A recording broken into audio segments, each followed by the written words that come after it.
Hey guys, tonight we're stepping into the smoky warmth of a Viking longhouse, where the wind howls across frozen fjords, but inside it's cozy enough to knock you out like a baby walrus in a wool blanket.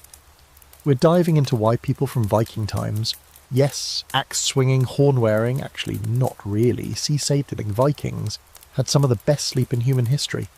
Honestly, you probably won't survive this level of comfort. Like if we time-travelled you into their nightly routine, you'd be snoring in 9 seconds flat. So before you get comfortable, take a moment to like the video and subscribe, but only if you genuinely enjoy what I do here. Let me know in the comments, what city are you watching from and what time is it for you right now? Now, dim the lights, maybe turn on a fan for that soft background hum, and let's ease into tonight's journey together. You're standing at the edge of a snowy clearing in what's now rural Norway. The air smells like pine and distant sea salt. The sky is a cold navy blue, full of stars that seem etched into glass. In the middle of this quiet darkness, a longhouse sits like a sleeping beast. Thick timber walls, thatched roof heavy with frost. Inside, a low fire glows in the hearth, and you duck your head as you enter, warmth enveloping you like you've stepped into the middle of a wool sock. Viking households weren't just rough bunkers, these were carefully designed communal homes. You'd find a central hall with raised wooden platforms lining either side, where families lay together under thick bedding. The fire pit runs right down the centre, always smouldering, never completely out, so the place is warm all night but not smoke-choked. The scent is wood, smoke, maybe a hint of herbs drying overhead. Someone's goat is snoring gently in the corner. You're already feeling sleepy, aren't you? And here's the twist. Even though life during the Viking Age was brutal, ploughing fields by hand, rowing through Arctic storms and occasionally fending off raiders, sleep was not neglected. In fact, it was sacred. After sunset, there were few artificial lights. No street lamps, no phones pinging with news about distant kingdoms, just natural deep dark. That meant your body slipped easily into rest mode. Melatonin, flowing like mead. By the time evening rolled around, the entire household shifted into wind-down mode. Candles flickered in stone niches. Children listened to stories about Thor and giants, curled up in bundles of fur beside them and their parents. There was no rush to separate or isolate. Privacy didn't mean sleeping alone. It meant having a little nook, maybe a carved divider, maybe a fur curtain. Otherwise, you were wrapped up with kin, sharing heat and safety in a dark, often dangerous world. Here's a fun detail. Vikings were really into layering. No, not just with clothing. Their bedding was layered too. Woolen blankets, fur pelts, and sometimes feather-stuffed pillows if you were fancy. Animal hides made the perfect bottom layer, insulating against the cold seeping up through wooden planks. You lay down, the fire crackling softly, your body sore from a day of actual physical labour, your belly full of stew and barley bread, and your eyes heavy. Sounds like the ultimate sleep setup, right? Scholars debate just how much of this coziness was universal. Some argue that poorer families had fewer comforts, maybe sleeping on straw mats or simple animal skins. Others suggest that even the most humble Viking homestead prioritised warmth and comfort at night because surviving the Nordic winter without it wasn't exactly optional. What's less contested is that their communal sleep culture led to longer, deeper rest. Hours and hours of uninterrupted snoozing in a society where night wasn't a throwaway time, but a meaningful pause. And don't forget the sounds. There's no traffic, no plumbing, no humming refrigerators, just the occasional creak of timber, maybe the wind rattling the eaves, the low breath of livestock tucked in nearby. In fact, many Viking homes shared walls or spaces with animals, not because they were weird about goats, but because those body temperatures helped heat the building. So yeah, that goat snoring in the corner, he's basically your space heater. But what really ties this whole picture together is the sense of rhythm. Viking life moved with the sun and seasons. Daylight was for work and darkness was for sleep, or story, or singing, or dreaming. You weren't expected to be productive at midnight or respond to a torch-lit raven scroll about the next village's barley yields. Night was sacred, and the longhouse was a place of warmth and dreams. You find your place along one of the raised platforms, maybe next to a fur-wrapped old woman telling a tale about sea spirits, or a warrior snoring like thunder. You pull a blanket over your chest, listen to the hiss of an ember collapsing, and close your eyes. This is how it began, the Viking night. Not a time of stress, but a time of recovery, communion, and comfort. In the next section, we'll zoom in a little more to see how the bedroom itself was set up, Because yes, these people knew how to build a sleep nook that would make Pinterest weep.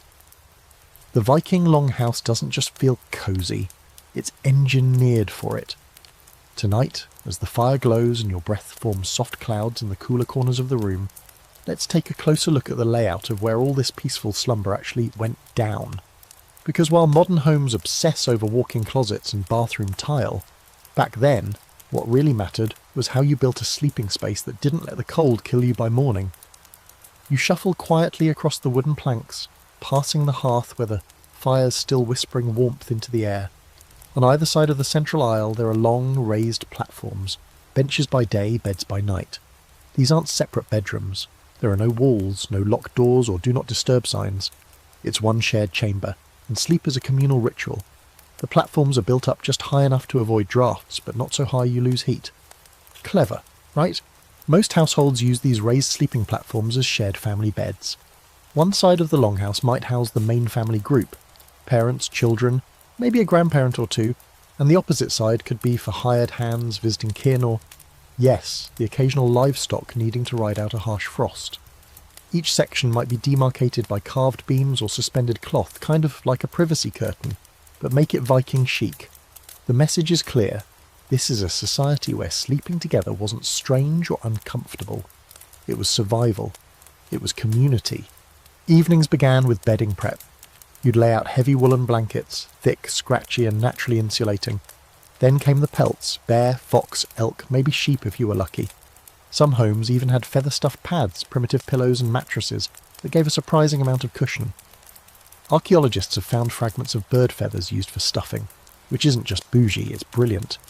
If you've ever been under a good feather duvet, you know that stuff can trap heat like it's hoarding it for winter. Lighting was soft and low. Instead of harsh lamps, you had animal fat candles or oil lamps made of soapstone, giving off a gentle flicker. Just enough glow to see the outline of your kin beside you, or trace the wooden carvings above your bed, often symbols of protection, fertility, or animals. Some were shaped like serpents, dragons, or ravens, watching from the beams above. Not creepy at all. Totally relaxing, right? The sleeping platforms weren't just functional, they were symbolic too. Sleeping higher off the ground signalled a little status. If you were the head of the household or a respected elder, you got the warmest, highest spot closest to the fire. Children might curl up toward the outer edges, often surrounded by adults like a warm human donut. And the further you were from the hearth, the closer you were to the chilly timber walls, so let's just say you really wanted to be on Grandpa's good side come winter. And there were little personal touches too. You might keep a carved wooden box at your feet, full of combs, personal tokens, maybe even a bit of jewellery. Some people hung charms above their sleeping space. Thor's hammer for protection, a sun wheel for good dreams. There's one recovered amulet in Sweden that scholars believe was designed to ward off nightmares. Basically a Viking dreamcatcher, if you think about. Fringe fact for the win. It's around this time you realise how seamlessly the space shifts from day to night.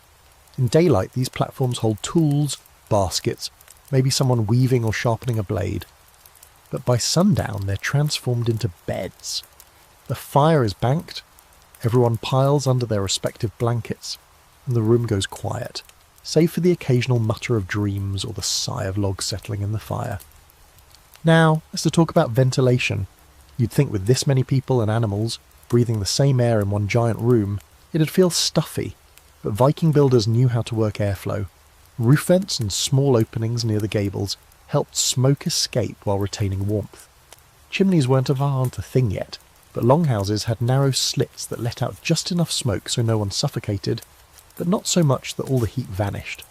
If you've ever been had in a smoke sauna or an old log cabin, you'll know that balance is everything. Still, not everyone agrees on how smoky it really got. Some scholars argue that longhouse air would have been borderline unbreathable by modern standards, especially in the dead of winter when all vents were shut tight. Others point out that Viking lungs were probably tougher than ours, and that the high ceilings and clever design kept most of the smoke above nose level. Either way, it's a far cry from the sterile white bedroom of today, but arguably more restful. No blue light, no notifications, just flickering amber shadows and the slow rhythm of communal breathing. One last detail.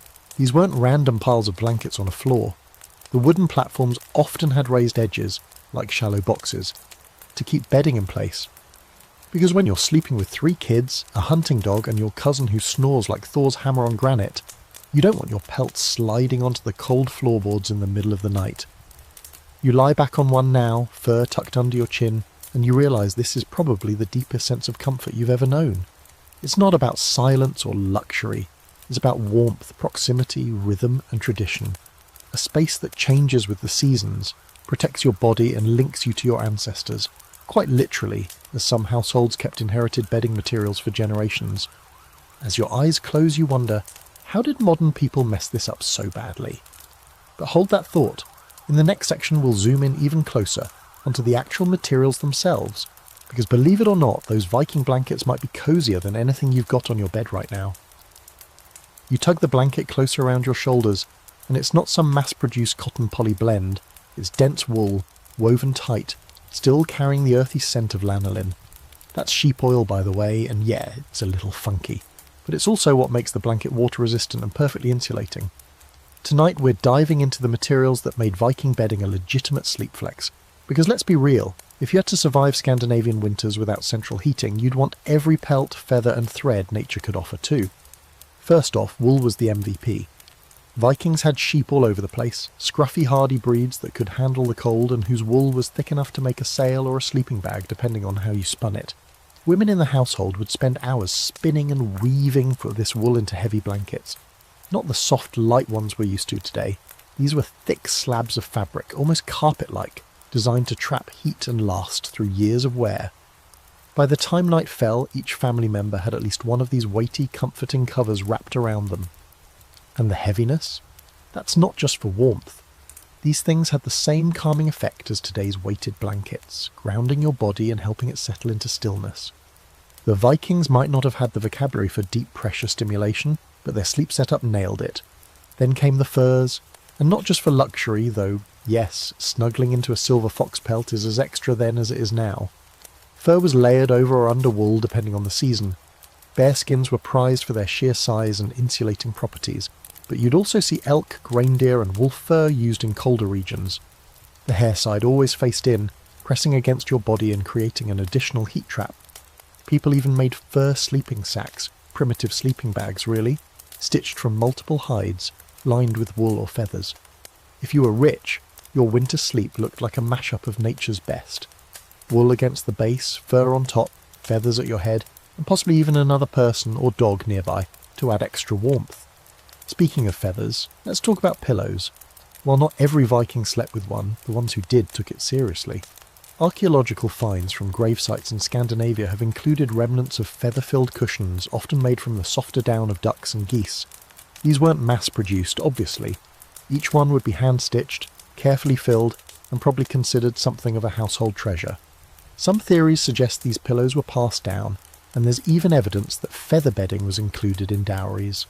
Here's my daughter, and also the comfiest nap accessory in the fjords. Now, don't think every Viking bed was a fluffy dreamscape. Some households, especially in poorer settlements, may do with straw or hay-stuffed bedding. That might sound itchy, but they'd layer it with wool cloth or sheepskin to make it bearable. It wasn't glamorous, but it worked. And in a pinch, even dried moss was used as a mattress filler. Practical, biodegradable, and probably a bit squeaky. If that's not eco-chic, what is?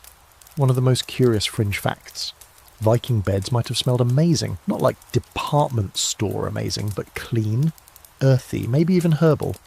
That's because people sometimes stuffed bedding with sweet-smelling herbs like juniper, thyme or yarrow, partly to repel lice and other pests, and partly because, hey, who doesn't want to fall asleep to the scent of forest spar? Bedding might also be smoked over the hearth to dry it out and give it a lingering woodsy aroma. You're drifting off now just thinking about it, aren't you? And let's not forget the textiles that made it all possible. Women, yes, mostly women, were textile powerhouses in Norse culture. Weaving was serious business, done on massive upright looms in the home. It took weeks to make a single blanket. The woven fabric wasn't just for personal use good either. It was valuable trade currency. In fact, woven wool cloth was so precious that it became a form of money in Icelandic law, measured in ells, which were basically Viking fabric credits. Your bedspread could literally be worth more than your sword. Not to say that Vikings had a bedtime economy, but they kind of did. Of course, there's scholarly debate about how widespread the feather-stuffed comfort really was. Some argue that most people, especially those not of noble status, probably slept on simpler hay-stuffed bedding with minimal furs. Others say that even poorer families prioritise comfort at night, pooling resources to keep at least one good fur blanket for the household. What's agreed on is that whatever materials they had, they used them smartly. Layering, insulation and shared heat were the name of the game. You shift on your Viking sleeping platform and feel the firm yet forgiving give of wool-stuffed pads under you. Your head sinks into a feather-stuffed cushion that's probably more ergonomic than your memory foam monstrosity at home. The heat from the fire reaches you in waves, filtered through pelts and planks and centuries of inherited craft. You feel grounded, wrapped in textures that took weeks to make, each fibre chosen by hand, each fur hunted, or raised with purpose. It's not sleek, it's not synthetic, but it's pure comfort, the kind that wraps your bones and tells them it's okay to let go. This was how the Vikings slept, not just to recover from the day, but to rebuild themselves, physically, mentally, spiritually, all through the warmth of wool, the softness of feathers, the strength of animal hide. You close your eyes, and in that moment it's easy to believe they slept better than we ever have.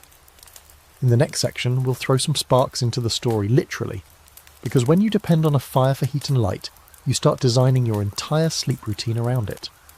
Let's find out how fire, smoke and glowing embers shaped the way Vikings eased into rest. The fire is low now, reduced to a soft orange glow beneath blackened logs, but it's still the heartbeat of the longhouse. Tonight you're going to fall asleep watching the flames twist and stutter, casting warm shadows across beams carved with the stories of your ancestors. The Vikings didn't just survive with fire, they harmonised with it. Everything from the structure of their homes to the timing of their sleep revolved around its flickering presence. It wasn't just heat, it was life, and it absolutely determined how and how well they slept. So here you are, stretched out beside a wide hearth that runs like a spine through the centre of the longhouse. It's not like the fireplaces you're used to, those neat brick boxes on suburban walls. This is a long, shallow pit set right into the floor, fed with thick logs and kindling strategically banked before bedtime. It doesn't roar, it pulses, it breathes. Someone in the household, usually an elder or an early riser, will tend the coals through the night, keeping the rhythm steady and the heat consistent. This fire is never fully extinguished, even in the dead of summer. It's sacred, and it's essential. Here's where things get interesting. The way fire interacted with Viking sleep wasn't just about warmth, it was about timing. The presence of low, warm light helped cue the body into natural rest cycles.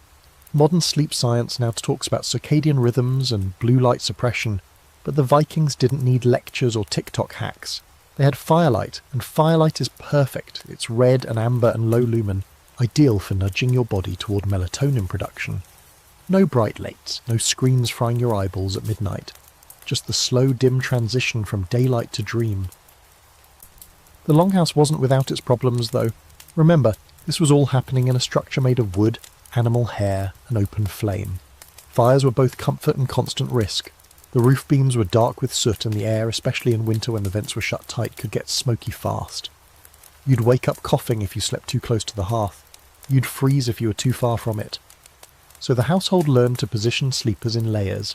Closer to the fire were the young, the sick, the elderly. The strong and healthy curled up further out, wrapped in more furs, trusting their bodies and each other. Still, even with that smoky air, there was something hypnotic about it. As the firelight flickered against the walls, it would throw up shapes and patterns, dragons flapping their wings, trees swaying in wind, faces forming and melting back into shadow. Kids might fall asleep mid-story, listening to tales while staring into those dancing lights. Adults might mutter prayers to Freyja or Odin while poking the coals with an iron rod. Dreams, it was said, could be shaped by firelight, how it moved, how it warmed, how it whispered through the dark. That's not just folklore, that's ambience. One curious detail, some Norse households would burn certain herbs or woods at night, not just to mask the scent of longhouse life, but to calm the mind. Birch bark, juniper, pine resin, these weren't random. Juniper in particular was believed to protect against evil spirits, especially the kind that slipped into dreams. Think of it as a Viking essential oil diffuser, minus the Pinterest board. The resulting smoke added to the overall environment. Sleep wasn't a sterile act. It was earthy, ritualistic, enveloped in scent, sound and low light. There's actually a pretty lively scholarly debate about just how much smoke was inside these homes. Some archaeologists argue that longhouses would have been nearly unbearable during long winters, filled with choking air and soot-stained everything. But others point to the ingenious use of air vents, ceiling gaps, and carefully managed fuel choices to argue that the smoke was part of the balance. Yes, a little irritating at times, but better than freezing. There's even a theory that the mild exposure to smoke might have helped build stronger lungs or fend off bacteria. Not that the Vikings were writing health blogs about it, but you get the idea. You shift in your sleeping nook, finding that perfect angle where the radiant heat from the fire hits your back and the pelt over your chest locks it all in. The air smells faintly of pine resin and something vaguely meaty. Someone probably left a bit of stew near the hearth to warm overnight. The crackle of a log collapsing in on itself is the only real sound. This is your nightlight, your fireplace, your stove, your security system. It does everything except make you breakfast. By now, your body is adjusting. The fire tells your cells it's time to power down. Your muscles, sore from whatever pre-modern labour you did, maybe chopping wood, mending nets, or hauling stones, are relaxing. The heat soothes the aches. The rhythm of the embers is slow and steady. And in this red-lit haze, your mind starts to drift, gently nudged toward dreams. You're not falling asleep to digital noise or a glow-in-the-dark alarm clock. You're falling asleep to actual rhythm and warmth, the kind humans have relied on for thousands of years. And that's the core of it, really. Viking sleep wasn't just about where you lay or what you lay on. It was about the entire sensory environment, temperature, light, scent, sound. Everything worked in harmony to transition your body into real, honest rest. Nothing artificial, nothing forced. Just fire, breath, and time. So you let your eyes close, listening to the soft crackle of the coals, letting that warmth seep into your bones. Someone murmurs in their sleep across the room. A goat stirs and resettles. Outside, the wind howls across snowdrifts, but inside the world is perfectly still.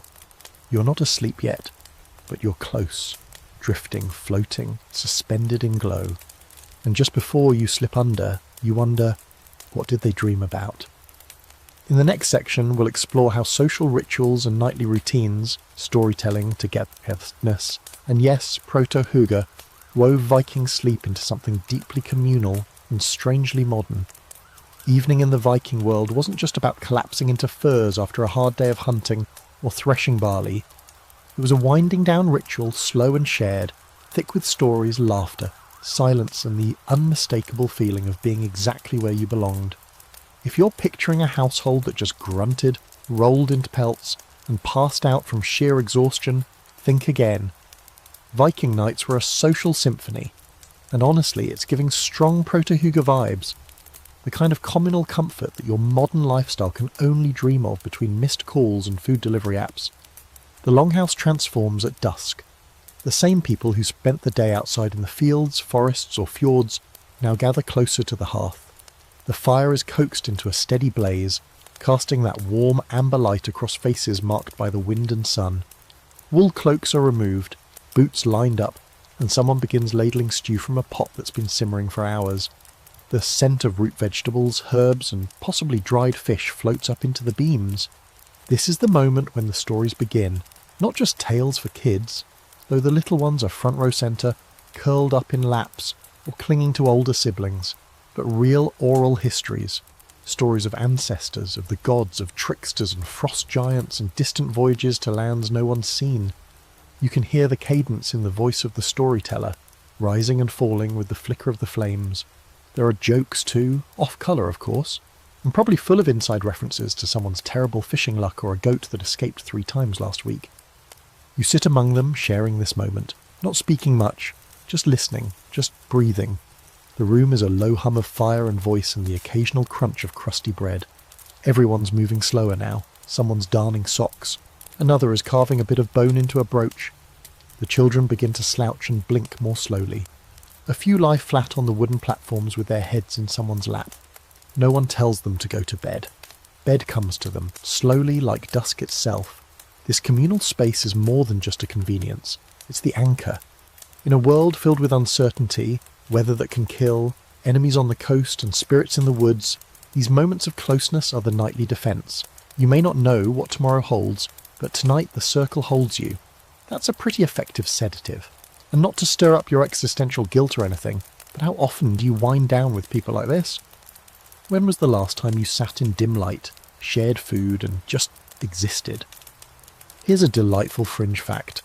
Many Norse people considered storytelling a kind of magic. Not metaphorically, literally magic. The spoken word was thought to hold power, especially when it referenced gods, fate, or family lines. To speak the name of an ancestor out loud was to keep them present. Which means bedtime stories weren't just cute distractions.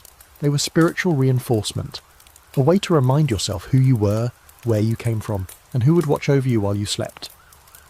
That social aspect of Viking sleep culture is something modern researchers have only recently started to dig into.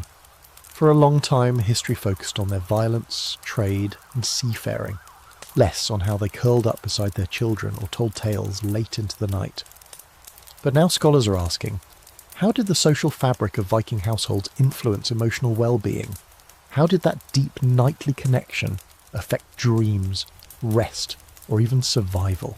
There's no clear consensus yet, but growing evidence suggests that emotional closeness, even in tight physical quarters, contributed to a stronger sense of safety and therefore better sleep. The irony? While many of us have private bedrooms and memory foam mattresses, we often sleep alone, disconnected, restless. You lie back, belly warm from broth and your head a little hazy from the slow rhythm of communal wind down. Someone's voice still carries through the room, telling the last bits of a myth about a mountain that ate goats. There's laughter, soft and easy. Someone reaches over and tucks a blanket over a child's shoulder. A dog shifts and lays its head on your foot. This isn't a performance, it's a ritual, and it happens every night.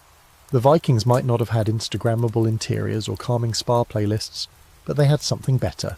Togetherness. You could call it practical, sharing heat, avoiding loneliness, warding off night spirits. But there's an emotional component too. Knowing that when the world outside grows dark and wild, you are inside in light with others. The boundaries of your body and the boundary of the group start to blur. That kind of safety seeps into your bones and lingers long after the fire burns down. One thing modern anthropologists debate is how much of this communal sleeping was voluntary versus just necessary. Would Vikings have preferred separate rooms if they could? Or did they actually enjoy the nightly togetherness? Hard to say, but based on the cultural emphasis on kinship, storytelling and warmth, it's not hard to imagine that the nightly ritual was as emotionally fulfilling as it was functional. Maybe they didn't just tolerate the closeness, maybe they needed it. So you stretch out a little, feeling the warmth of nearby bodies and the lull of conversation trailing off. The story fades, the fire pops, someone snores, not obnoxiously, just enough to remind you that they're there, that you're not alone, and that the darkness outside is just background noise to the little light you all keep together. And now your body is ready, like fully, unapologetically ready, for sleep. It's not some battle of melatonin supplements and white noise machines. It's just what comes next. Your head dips back, your chest rises and falls, and you let yourself drift, buoyed by the soft, unseen threads of community that are still gently humming all around you. In the next section, things get more intense, in a good way, because it's not just the social rituals that set you up for peak sleep. It's the fact that Viking days were physically demanding to the core. Let's see how rowing across icy seas and swinging an axe like it owes you money can knock a person out like no lullaby ever could. You don't just fall asleep after a Viking day, you collapse into it, muscles aching in the most satisfying way, bones humming with that delicious earned exhaustion. Forget gym memberships and 10,000 steps a day. Viking life was a full-body workout from the moment the sun peeked over the fjord to the second it disappeared behind the hills. That kind of non-stop physical labour didn't just make for productive days. It primed the body for sleep so deep it could drown your dreams in it. And honestly, it might have been the best sleep aid nature ever invented. Let's rewind to earlier in the day, just before the sun reached its highest. You've already been awake for hours. No alarm clock, just the gradual light filtering in through the smoke vents, the gentle rustle as others stir, the rhythmic shuffle of boots on packed earth. You stretched, groaned, maybe rubbed your eyes against the wool of your tunic, then got moving. No time for 5 more minutes. It's time to get to work. And work for the average Viking meant work. Heavy lifting, hard travel and exposure to the elements. You might be ploughing a frost-hardened field with an ox-drawn wooden plough, chopping down trees for firewood, hauling water in clay jars, or mending fishing nets with cold-ing fingers. If you're a sailor or raider, you've been rowing. For hours. Through wind and waves and freezing mist, your hands wrapped around an oar so thick it could double as a club, on the wrong rhythm and your seatmate gets a paddle to the ribs. It's a full-body coordination challenge, paired with the knowledge that if you screw up, the North Sea won't hesitate to eat your boat. These weren't just chores, they were survival. Vikings didn't have convenience, they were their own convenience. Food didn't arrive in boxes, it came from traps, hunts and fields. Clothes didn't show up in carts, they had to be sheared, spun, woven and stitched. Every day was spent moving, lifting, hauling, walking, climbing hills, tending livestock, repairing buildings. There's a good chance you burned more calories just existing in Viking times than you do now on your best gym day with a personal trainer and an IV drip of pre-workout. And that's the key, because all that movement didn't just wear you down, it calibrated your whole body. By the time evening rolls around, your muscles are loose and heavy, your blood has flowed through every capillary, and your nervous system is in that gorgeous post-exertion lull. Scientists today would say your parasympathetic nervous system is kicking in, that deep rest mode that counteracts stress and lets the body regenerate. Back then, they just called it life. Here's a fringe fact for you. Viking skeletons, examined in archaeological digs, often show heavy wear on joints, spines and knees, proof of the physically intense lifestyle they led. But interestingly, many of them also show signs of long-term healing, suggesting that these weren't people who just broke down. Their bodies adapted, they recovered. They didn't just get wrecked every day. They built strength, durability, and most likely a tolerance for deep muscle-repairing sleep. Now, not everyone had the same routine. Women, for instance, often did as much physical labour as men, just in different forms. Weaving was no dainty pastime. It required core strength and hours of standing.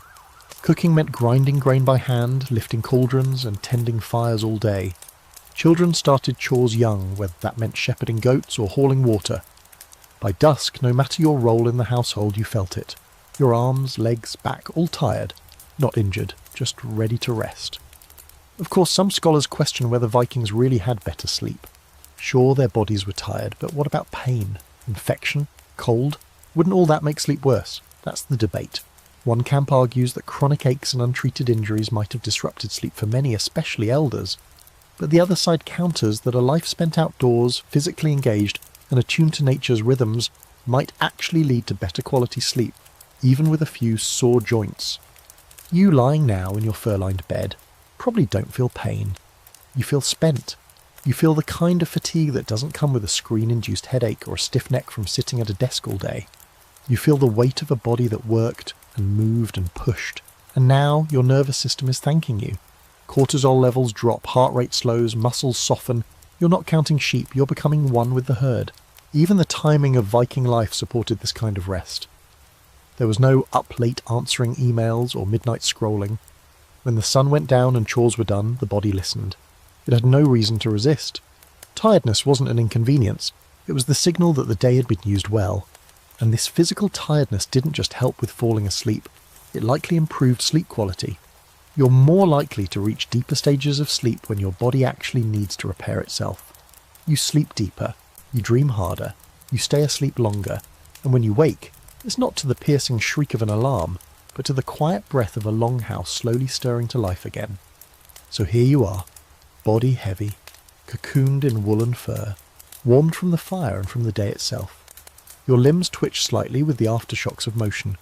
Your mind is empty. No to-do lists, no emails, no blue light. Just the satisfaction of knowing that everything you did today had purpose, that your body earned this rest in the most primal, beautiful way possible. In the next section, we're heading into the deep dark, the kind you can't imagine unless you've lived without electricity. Because in the Viking world, the long winter nights weren't just a seasonal inconvenience. They were a sacred, sleep-deepening gift. Let's see what happens when the sun disappears for weeks and darkness becomes your new lullaby. Darkness, real darkness, the kind that feels like velvet pulled over your eyes, over the skew, over the whole wide world. That's what you're living in now as a Viking entering the long night of winter in the far north. You think you know up your dark, but unless you've spent weeks without a sun, without even a pale blue smear on the horizon, you've never felt anything like this. In the Viking world, especially near the Arctic Circle, the sun didn't just set, it vanished. For days, sometimes weeks. A twilight gloom at midday maybe. But for the most part, winter turned everything into one long, uninterrupted dusk. And you might assume this eternal night drove people to madness, like some sort of ancient Scandinavian horror story. But no, what it actually did, what it primed the human body to do, was sleep. Deep, uninterrupted, restorative sleep. Hibernation of sorts. And it was glorious. You wake up slowly, not because something stirs you, but because your body's finished its shift in dreamland. There's no sunbeam crawling across the floor to nudge you awake. There's just a slight shift in the fire's warmth. The murmur of someone stirring beside you. The rustle of wool as someone adjusts a blanket. You blink into darkness and realise it's still night. Of course it is. You've been asleep for who knows how long, and yet the sky outside is still heavy, starless, thick with the cold, and your body says, quite clearly, don't get up yet. This is where the Viking relationship with darkness gets interesting. Without artificial lights, their circadian rhythms were synced almost perfectly with the natural world. When darkness stretched on for 20 hours a day, your body simply adjusted. It didn't fight. It slept longer. It slowed down. Winter for Vikings wasn't just about surviving the cold, it was about resting deeply and often. When the sun disappeared, so did urgency. Here's a strange but beautiful fringe fact. During the deepest winters, some Norse communities adjusted their daily rhythms entirely.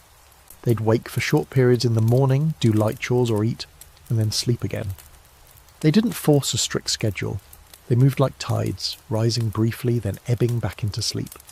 Modern science now calls this biphasic or polyphasic sleep. Back then it was just how things worked. You followed the darkness because your body wanted to. You didn't have to wrestle with it. And it wasn't just the quantity of sleep, it was the quality. When the world is dark and cold, your brain starts releasing melatonin like it's throwing a party. That hormone isn't just for falling asleep. It helps regulate how you sleep, how long you stay in deep cycles, how vividly you dream. With fewer disruptions and no light pollution, Viking brains were probably flooded with it during winter. You know those mornings when you wake up not remembering falling asleep, not even moving, just blank, peaceful rest? That was every night for them in midwinter. Of course, not everyone sees this as a utopia of slumber. Some scholars argue that extended darkness could have caused seasonal depression, especially in communities that didn't have as much food or firewood stored. And yeah, it's possible. Imagine days without real light, relying on fire alone, knowing your supplies have to last until spring. But here's the counter-argument. Because people slowed down, they used less energy, they ate less, moved less, and yes, slept more. The long sleep wasn't laziness, it was strategy. You stir again on your platform, wrapped in furs. It's hard to tell whether it's morning or night, or some in between, but that's part of the point. The longhouse is still dim, no one's bustling about. Maybe a few whispers, maybe someone adding a log to the fire, its red glow flaring and then settling back down. You could get up, but you don't, because there's no shame in continuing to rest. In fact, it's expected. Your body is conserving warmth, rebuilding taunt strength. Outside it's freezing and silent. Inside it's all quiet breathing and gentle sleep. And here's another odd fact. Many Norse cultures believed that the long darkness was a time when the boundary between worlds thinned. Dreams meant more, night had power. You might wake from a vision of your grandfather standing in the snow saying nothing, or of a god walking across a frozen sea. You'd tell someone the next morning, or the next time you were both awake whenever that happened. Dreams weren't ignored. They were catalogued, remembered, sometimes acted upon. The longer you slept, the deeper you went into that dream realm, and the more you brought back. With the sun absent, there was also a deeper reverence for light itself. Fire wasn't just warmth, it was hope. The hearth was kept alive, not just out of utility, but to mark a centre, a psychological beacon, everyone oriented around it. It meant safety, time, order. Without it, you'd lose track. But with it, even if the darkness outside stretched on for days, your little world still had a pulse. As the hours pass, you might wake again, share a warm drink, maybe some porridge or dried berries. Then you stretch, yawn and pull your blanket back up. You're not lazy. You're living the rhythm that nature gave you. The darkness says rest, so you do. We like to imagine that our ancestors were always in motion, chopping wood, battling trolls, rowing furiously toward England. But truthfully, part of Viking strength came from knowing when not to push, when to lie still, when to conserve, when to let the body rebuild beneath layers of fur while the outside world turned black and silent. So as you nestle deeper into your bedding, your breath fogging just slightly in the air, you realise you're not resisting the dark. You're resting in it. And maybe, just maybe, your modern life could use a bit more of that. Less fighting the night, more sinking into it, letting it do what it was always meant to do, wrap you up, shut you down and carry you gently into another dream. In the next section, we'll talk about the sounds of the Viking night, not the kind that kept you awake, but the ones that soothed you into sleep. From distant sea winds to animal murmurs, we're diving into the Norse soundscape and why it might be the most effective white noise machine you've never considered. It's the kind of night that hums quietly at the edges of your ears, not silent, not noisy, but rich with texture. You're wrapped in furs again, still half floating in that liminal place between waking and sleep. And what holds you there like a hand on your chest is sound. Not the sharp buzz of a streetlight or the digital chirp of a phone notification. Not traffic or neighbours or late-night television bleeding through the wall. No, this is a Viking night and it sounds like nothing and everything all at once. Let's start with the wind. Outside the longhouse, it's rushing in long, sweeping gusts across frozen fields and hills. The sea's not far off. You can smell it in the air even when you can't see it. Some nights, if the weather's right, you can hear waves breaking against rocky shores, slow and rhythmic, like a massive creature breathing in its sleep. This sound doesn't keep you awake. It anchors you. The wind rattles the thatch above, but the walls don't groan. The longhouse was built for this. Thick logs, tightly fitted planks, moss stuffed between every seam to keep out the draft. You're warm, you're safe. The wind just sings to you. Then come the animals. Livestock sleep nearby, not just for convenience, but because their body heat helps keep the house warm. On a quiet night like this, you can hear a cow shift in its pen, a horse gently stomping in its stall, chickens coo in their sleep, clustered together like one fluffy mass. And then there's the dog curled up at your feet, occasionally twitching with dreams of whatever dogs dream about. Chasing spirits, barking at Thor, maybe just a very determined rabbit. Either way, it's comforting. These sounds aren't a nuisance, they're the heartbeat of the household. One odd but delightful fringe fact. Cats were everywhere in Viking homes, and not just for catching mice. They were seen as magical, protective, and often associated with the goddess Freya. So when you hear the soft scratch of claws on timber, or feel something small and warm curling up beside you, it's probably one of those divine little murderers purring its way into your blanket. The vibration of a cat purring has even been shown in modern studies to promote healing and reduce stress, which means your Viking nap buddy is basically an organic white noise machine with mystical credentials. The human side of the soundscape is no less comforting. Someone's snoring gently across the room, not the chainsaw kind, just soft exhalations that rise and fall with firelight. Occasionally, someone murmurs in their sleep, shifting in their bedding.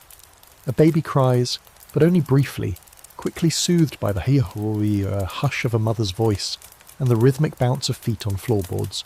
There's no panic, no irritation. Nighttime interruptions are normal here. You respond, settle, and sleep again. And over it all, the fire. Always the fire. It crackles low in the centre of the longhouse, burning steady, never quite silent. The sound of it is hypnotic. Soft pops, shifting coals, the occasional sigh of heat meeting cold.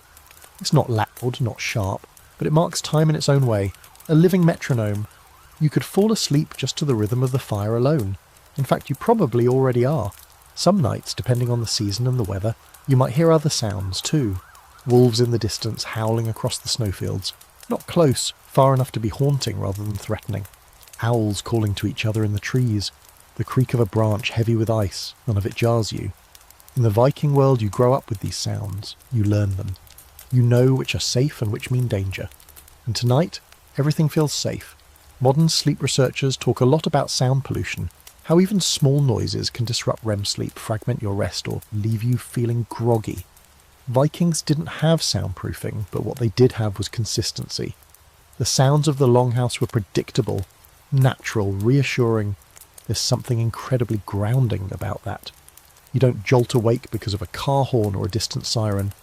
You fall asleep to the same soft chorus every night. That consistency also helped with sleep rituals. You weren't just lying down in a new, unfamiliar space every night. You were returning to something deeply known. Your body learned to associate these sounds, the rustle of furs, the breathing of others, the sigh of wind, with sleep. The habit loop was hardwired. You hear the goat cough once in its sleep and your brain goes, "Ah, time to dream." There's a scholarly debate worth mentioning here. Some historians argue that the Viking longhouse, with all its occupants and noise, couldn't possibly have been conducive to deep sleep. Surely it was too chaotic, too crowded. But the counterpoint, and it's a strong one, is that for people who live communally, these sounds weren't interruptions.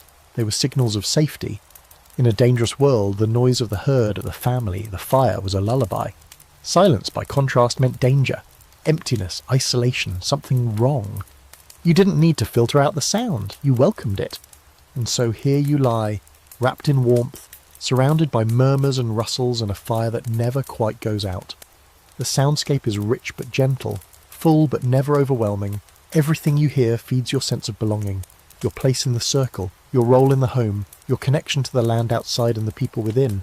You don't need earplugs. You don't need white noise machines. You just need this, the sound of a Viking night, layered and living. Your breathing slows to match the rhythm around you. The fire, the sleepers, the dog, the wind, it's all there, and it holds you. It says, you can rest now. We're all here. Nothing's coming for you tonight. In the next section, we'll drift into a more mystical realm. Because for Vikings, sleep wasn't just rest, it was a gateway. Dreams weren't random. They were visions, signs, even visits from the dead. Let's dive into how the Norse saw the sleeping mind not as escape, but as communion with something far greater. Somewhere in the folds of sleep you feel a shift, not in your body, which is wrapped warm and still beneath heavy woolen furs, but in your mind. The fire crackles gently. The longhouse breathes around you. But inside, something opens. A pathway maybe. A space that wasn't there before. Because to a Viking, dreaming isn't just the random shuffle of memories and fantasy. It's a bridge, a message, a glimpse beyond the veil. And now you're walking across it. In Norse culture, sleep and dreams weren't private idle things, they were powerful. Dreams could carry warnings, they could offer blessings, they could whisper fate. You'd wake from one not with a shrug, but with your heart pounding, already rehearsing how you'd tell the others at breakfast. What signs you saw, who appeared to you, what shadowy symbols hovered just beyond your understanding. You might even believe you'd travelled while you slept, not in some metaphor, but in soul. The Vikings believed the soul had a few different parts, and one of them, the hugga, was the seer itself that could drift during sleep. The hugga could visit other people, slip into dreams, leave omens, or receive them. You've just spent a day hauling nets, cutting firewood, eating stew by the fire. But as your body rests, your hugga steps out. Quietly, naturally, like mist rising from water, you don't even feel it go. And where it goes, that depends. Maybe you dream of your grandmother, who died 2 winters ago. She's sitting beside a hearth that isn't yours, humming a song you haven't heard since childhood. She doesn't speak, but she looks at you deeply. You wake with her face still burned into your thoughts, and for the rest of the day you'll carry the weight of that silence. Was it a warning? A blessing? Was she calling you, or reminding you to live better? Or maybe you dream of a mountain crumbling into the sea, or a raven flying backward, or wolves walking in a circle. These aren't just weird dreams, they mean something. Or at least everyone agrees they might. The local seer, a vulva, a wise woman trained in the reading of symbols and threads of fate, might be consulted the next day. She listens, she stirs runes, she says, "Be careful of strangers this week," or "The gods are testing your courage," or "Prepare for a journey." In the Viking worldview, the sleeping mind speaks a language the waking mind forgets, but it still listens. Some nights dreams are more intimate. A lover long gone returns. You kiss, you dance, you hold hands in snow. It feels so real you wake up aching. And in Viking culture, no one would scoff at that. No one says, "It was just a dream," because just doesn't exist here. The line between waking and sleeping is porous. Everyone accepts that some part of you leaves the room at night, and some things may find their way in. Here's a fascinating fringe fact. In Norse poetry and sagas, dreams often serve as turning points. Kings see their own deaths. Heroes receive quests. Entire battles are foretold in sleep.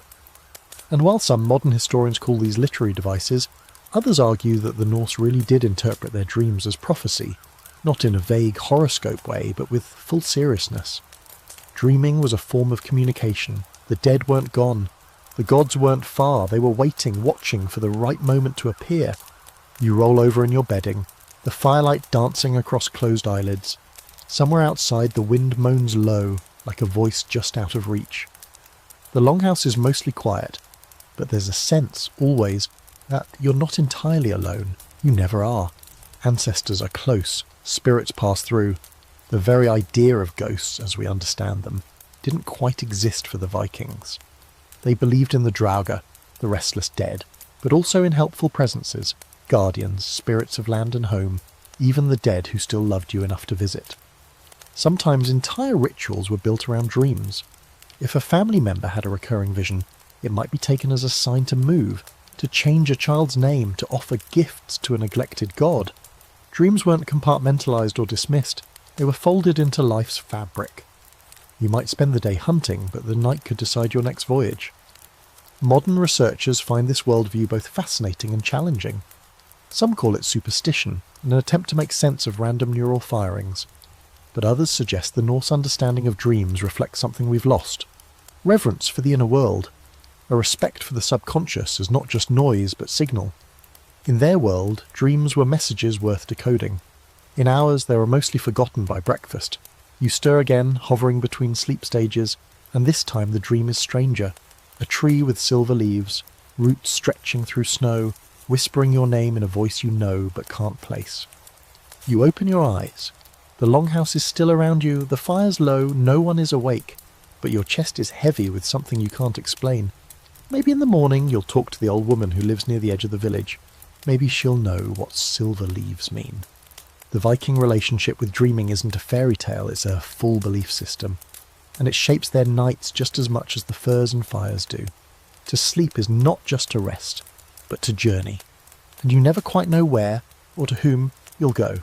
In the next section, we'll return to the physical and explore the way sleep spaces changed based on age and role.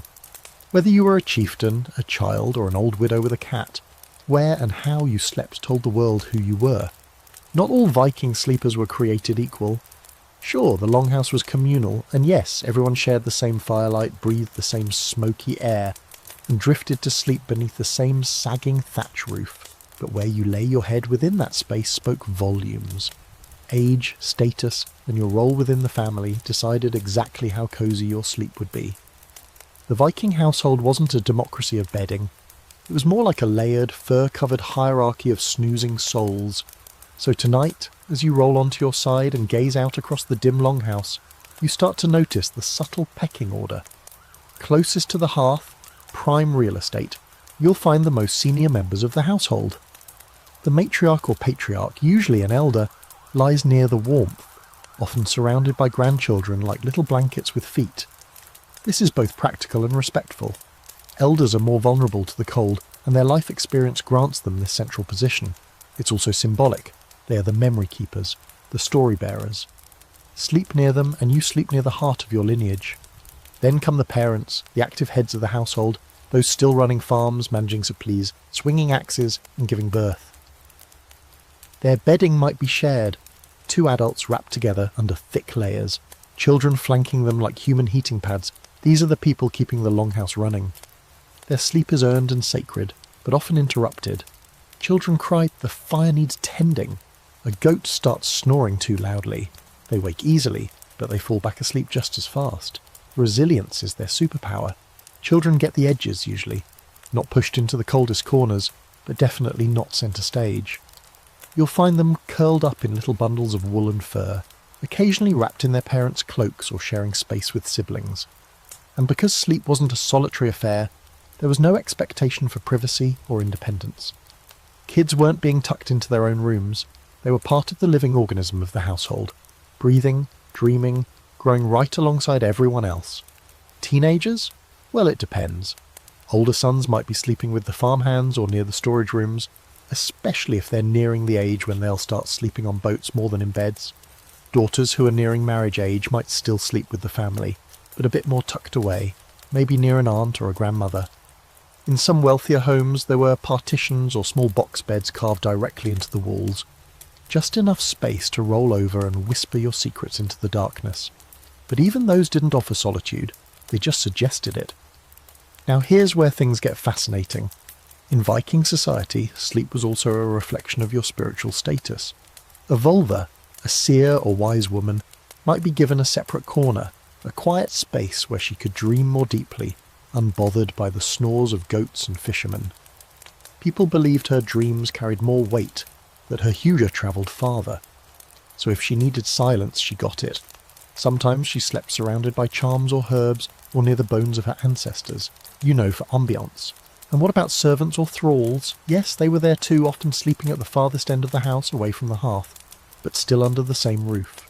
Their bedding was simpler, rougher, maybe just straw and one thin layer of wool, but they were still part of the night's rhythm.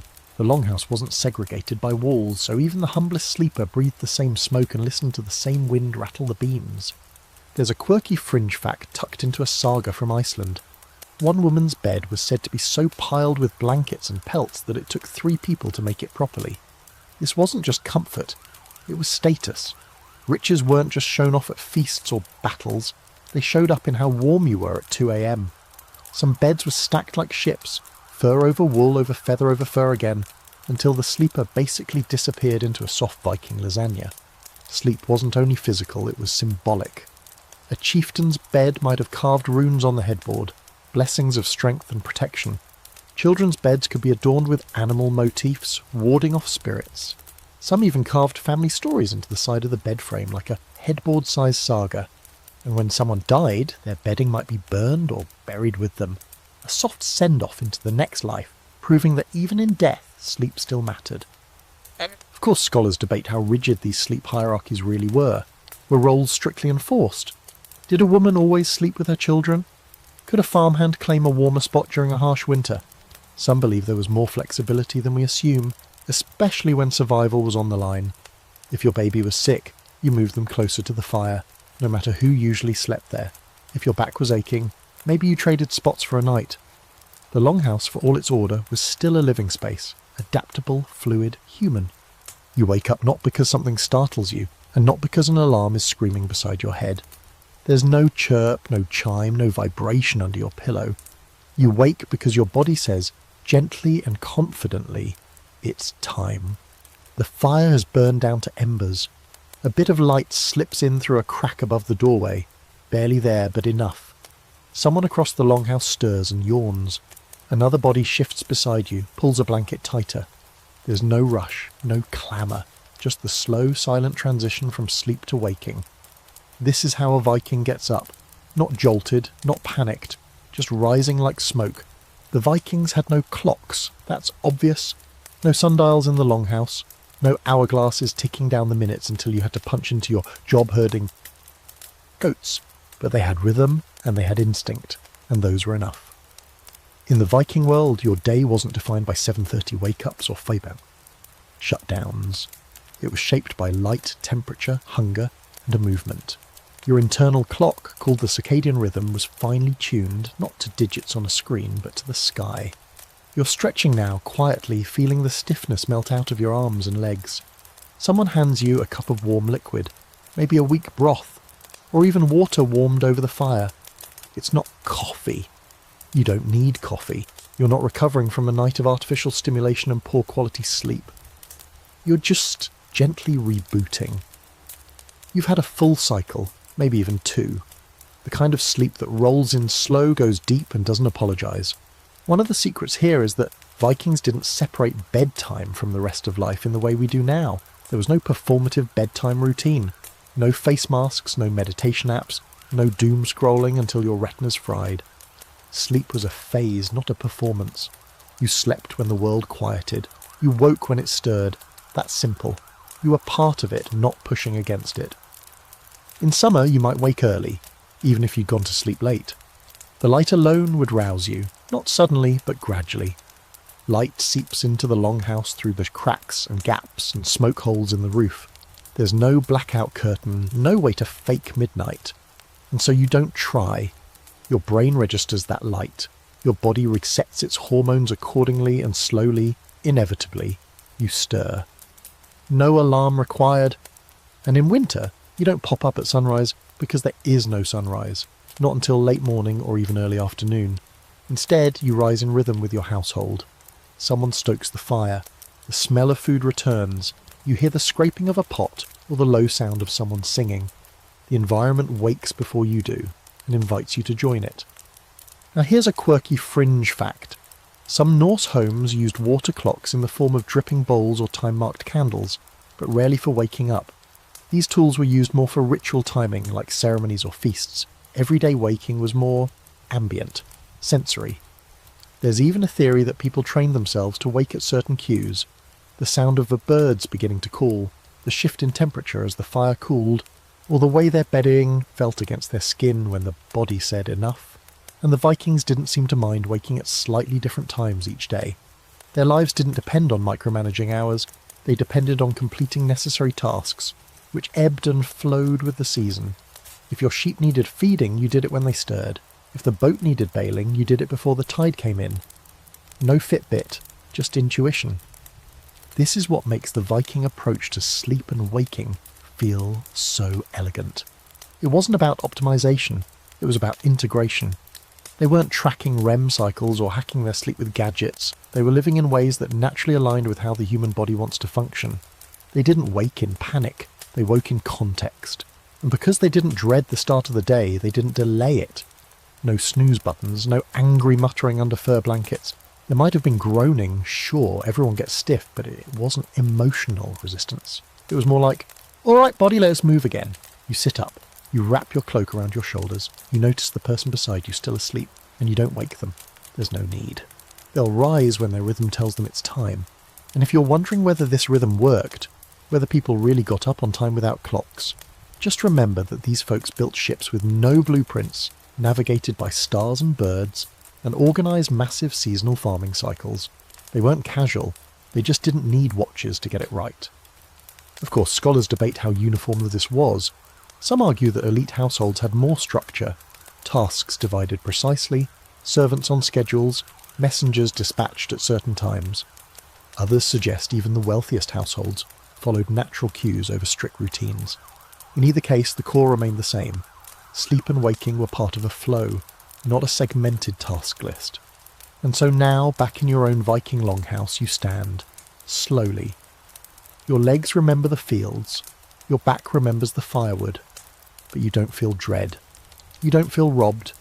You feel done, like a loaf pulled from the oven at the exact right moment. Your body says, that was enough. You stretch, you step toward the fire. You begin your day not with resistance, but with quiet readiness. Next, we're going to climb inside the Viking dreamscape just a bit deeper. Because if you fell in battle, you didn't just hope for a good burial, you hoped for a good dream after.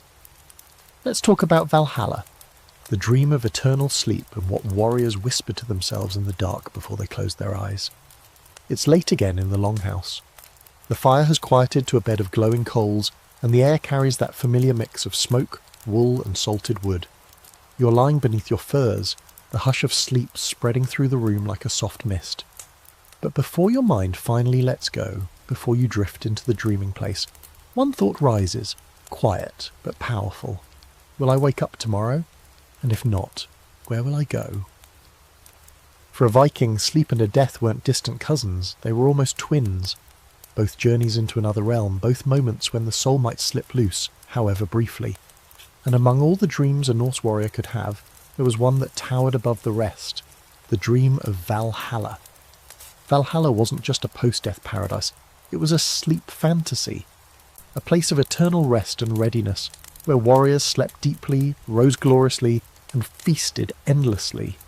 You'd fight each day, die with honour, wake again unscarred, and spend the night in laughter, drink and sleep, and then do it all over again. For someone who spent life braving cold seas and real battlefields, this was the best case scenario. Death with purpose, rest with reward.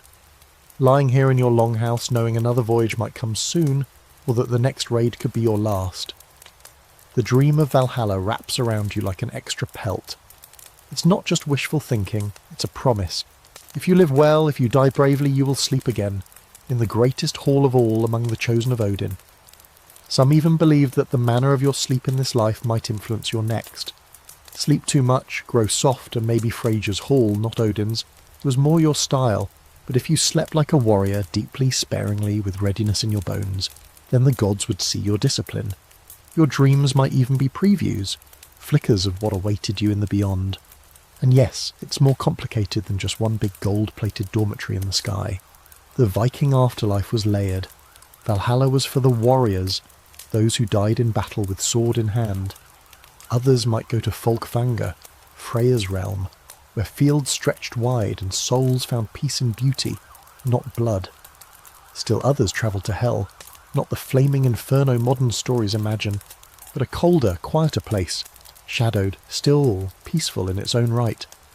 But Valhalla stuck in the imagination like fire on a dry thatch roof. It was loud, it was bright, it was packed with the fallen great. Every Norseman knew the image, a vast golden hall with shields for a ceiling and spears for rafters.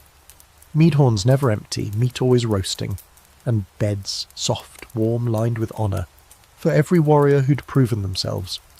To a Viking this was not some fluffy afterlife. It was earned sleep, seasoned with the salt of valour. And here's where it gets weird in a beautiful fringe fact kind of way. Some burial mounds were designed to imitate longhouses, the idea that in death the soul would feel at home. Some were even buried with bedding, literal fur and woven blankets, because the body, even in death, deserved comfort. Even in their last rest, the Vikings didn't separate sleep from sacredness. You roll over, blinking up at the low ceiling beams. Maybe there's a carving above your bed, Odin on his 8-legged horse, riding across the sky, or Thor with his hammer raised, protecting the sleepers below. These carvings weren't just decorations. They were anchors, reminders that your sleep wasn't just about recovery. It was part of a greater cycle. Dream, wake, fight, feast, sleep again. The body rested, but the soul prepared. And there were stories, oh so many stories, of men and women who dreamed of their own deaths, who saw themselves in Valhalla before they ever bled. Some woke and knew it was coming. Others took it as comfort. A vision, a taste, a preview. Sleep was a place where fate whispered. Even those who weren't warriors found meaning in this dream cycle. A farmer might lie down and hope to join his ancestors in a hall of his own. A mother might dream of reuniting with a lost child. The dream world wasn't a neutral zone. It was the staging ground for eternity. Scholars still argue about how literally the Vikings took all this. Was Valhalla a metaphor? A narrative tool? A social carrot dangled to encourage bravery? Possibly, but the consistency with which it appears in sagas, carvings and poems suggests a deeper belief. At the very least they hoped. And in hoping, they shaped their dreams accordingly. And then there's the quieter idea, the one that doesn't get carved into runestones but probably mattered just as much. Maybe this life is Valhalla, or close enough. You eat, you sleep, you fight, you love, you share warmth with your kin and your dog and your children. You hear stories by firelight and drift into dreams without fear. Maybe you don't need golden walls and flying horses. Maybe the longhouse, in its crackling silence, is its own kind of afterlife. You close your eyes again, the fire pops softly. A body shifts beside you. The wind hums just outside, and you think, if this is my last sleep, if I don't wake, let me dream well. Let me see the hall, let me rest in honour. And with that thought, peace settles over you like snowfall. You've earned this, not just for what you've done, but for what you've believed. Next, we'll turn from myth back to physiology, because here comes the Viking paradox. Despite freezing winds and frigid nights, sleeping in the cold actually helped them sleep better. Let's crack open the secrets of the cold sleep cycle, and why modern bedrooms are getting it all wrong. Cold air kisses your nose as you stir beneath the furs, and your first thought isn't panic, it's comfort. There's a kind of clarity in this chill, a freshness. The tips of your fingers peeking out from the blanket, are just cool enough to remind you that you're alive, but the rest of your body is deeply, perfectly warm. Welcome to one of the most unexpected secrets of Viking sleep. The cold wasn't the enemy. In fact, it might have been the secret weapon. Modern people go to great lengths to keep their bedrooms warm. Insulation, central heating, electric blankets, thermal pyjamas. But here in the Viking longhouse, you're sleeping in temperatures that would probably horrify your thermostat. Maybe just above freezing in the depths of winter. No glass in the windows. No doors with rubber weather seals. Just solid timber, a persistent draft, and your own ability to adapt. And somehow, you sleep like a bear in hibernation. Here's the paradox. Cooler temperatures can actually improve sleep quality.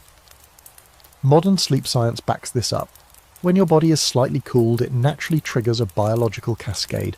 Heart rate slows, metabolism dips, melatonin increases, and your brain gets the message. Time to shut down. You drop into deeper sleep more quickly and stay there longer.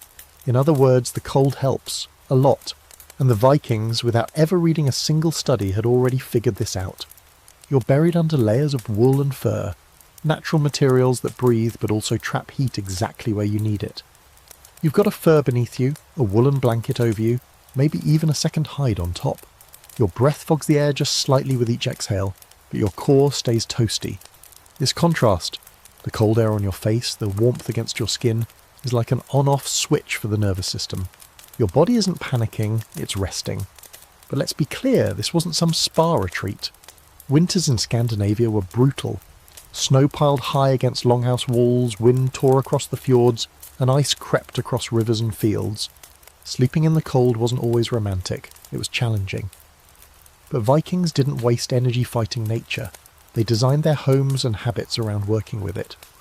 The longhouse itself was structured to handle the extremes.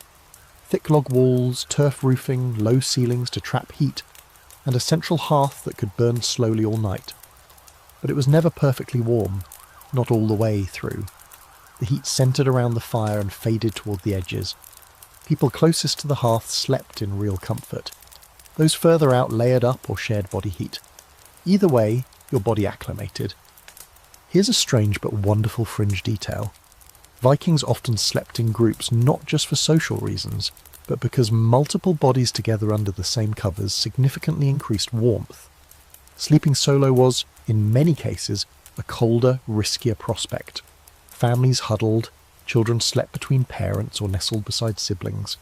Even animals were brought in to help warm the air, because your feet weren't just pets, they were fuzzy radiators. Even bedding choices acknowledged the cold.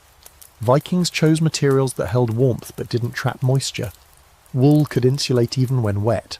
Fur, especially from bear, elk or fox, offered a kind of luxurious, breathable protection. Feather pillows or stuffed mats added a soft barrier between your body and the cold ground. And sleeping in your clothes? Totally normal. You'd peel off layers as needed, but no one was strutting around in nightgowns. You wore what worked. Now, you might be asking, didn't the cold cause problems, like frostbite or sickness? And yes, there were risks. In extreme weather, illness and exposure were constant threats. But sleep itself wasn't the problem. In fact, the colder air likely reduced indoor pathogens and soothed inflammation. Cold sleeping conditions have been linked with improved immune function and lower inflammation markers. Again, Vikings didn't know the terms, but they felt the effects. Scholars often debate how much of this was intentional versus unavoidable. Did the Norse people choose the cold or just endure it? Probably a mix, but what's clear is they had learned how to optimize it. They didn't chase tropical comfort. They chased efficiency. Warm where it counts, cool where it helps. They designed their sleep environments to match reality, not fight it. And that reality shaped the rhythms of rest. You fell asleep faster. You stayed asleep longer. You didn't toss and turn in stuffy rooms with poor air circulation. You breathed crisp, clean mountain air all night. Yes, even with the occasional whiff of goat. You roll over, tugging your blanket up to your chin, and feel that perfect cold-warm balance. The tip of your nose tingles slightly, but your chest, arms and legs are nestled in a microclimate of cosy bliss. There's no hum of a heater, no hot air blasting through vents, just natural insulation, your body's radiant heat, and the comfort of knowing the fire is still glowing in the hearth if you really need to warm your hands. One more thing, cold air also affects dreams. Some theories suggest that deeper sleep cycles, prompted by lower body temperature, can lead to longer and more vivid dreams. You're not just sleeping well, you're dreaming better. And for a Viking, dreams matter. A lot. So as your body rests in this naturally optimised sleep chamber, a chilly, smoky, slightly animal-scented haven, you realise that modern sleep culture might be missing something. Maybe it's not about making the bedroom warmer, maybe it's about making it smarter, simpler, more elemental, less smart mattress, and more fur and fire. In the next section, we'll explore another Viking bedtime secret. Not what happened in bed, but before it. Specifically the steamy, soothing world of Norse bathing rituals. Saunas, steam and heat that reached your bones before you ever touched your blanket. Steam curls around your shoulders, rising in slow, ghostly ribbons. You're sitting on a bench, slick with moisture, the air thick with heat and the sharp scent of birch. Every breath fills your chest with warmth, then escapes in a quiet hiss as your pores open and your skin sighs in relief. You haven't even made it to bed yet, but your whole body is already relaxing, preparing, surrendering to the night. This isn't a modern spa, it's a Viking sauna, and it's as integral to sleep as furs and firelight. Yes, Vikings had saunas. They weren't just tough warriors and sea dogs, they were steam-loving, body-scrubbing, sweat-bathing aficionados. And unlike the fluorescent-lit locker room versions you might know today, these were sacred spaces. Natural, earthy, heated by fire lined with stone sometimes built right into the ground. The badstove or bathhouse was more than just a place to get clean. It was a nightly ritual, a social hub, and one of the best sleep hacks the Viking world had to offer. Imagine this, it's evening. You've spent the day hauling nets, chopping wood or weaving until your shoulders ache. Your body is sore, your hands are raw, and your face is crusted with a thin layer of salt, soot and sweat. So before you even think about curling up in your bedding, you head to the sauna. Not alone, never alone. It's a communal event. Family members, friends, even the occasional neighbour. Modesty rules weren't quite like ours.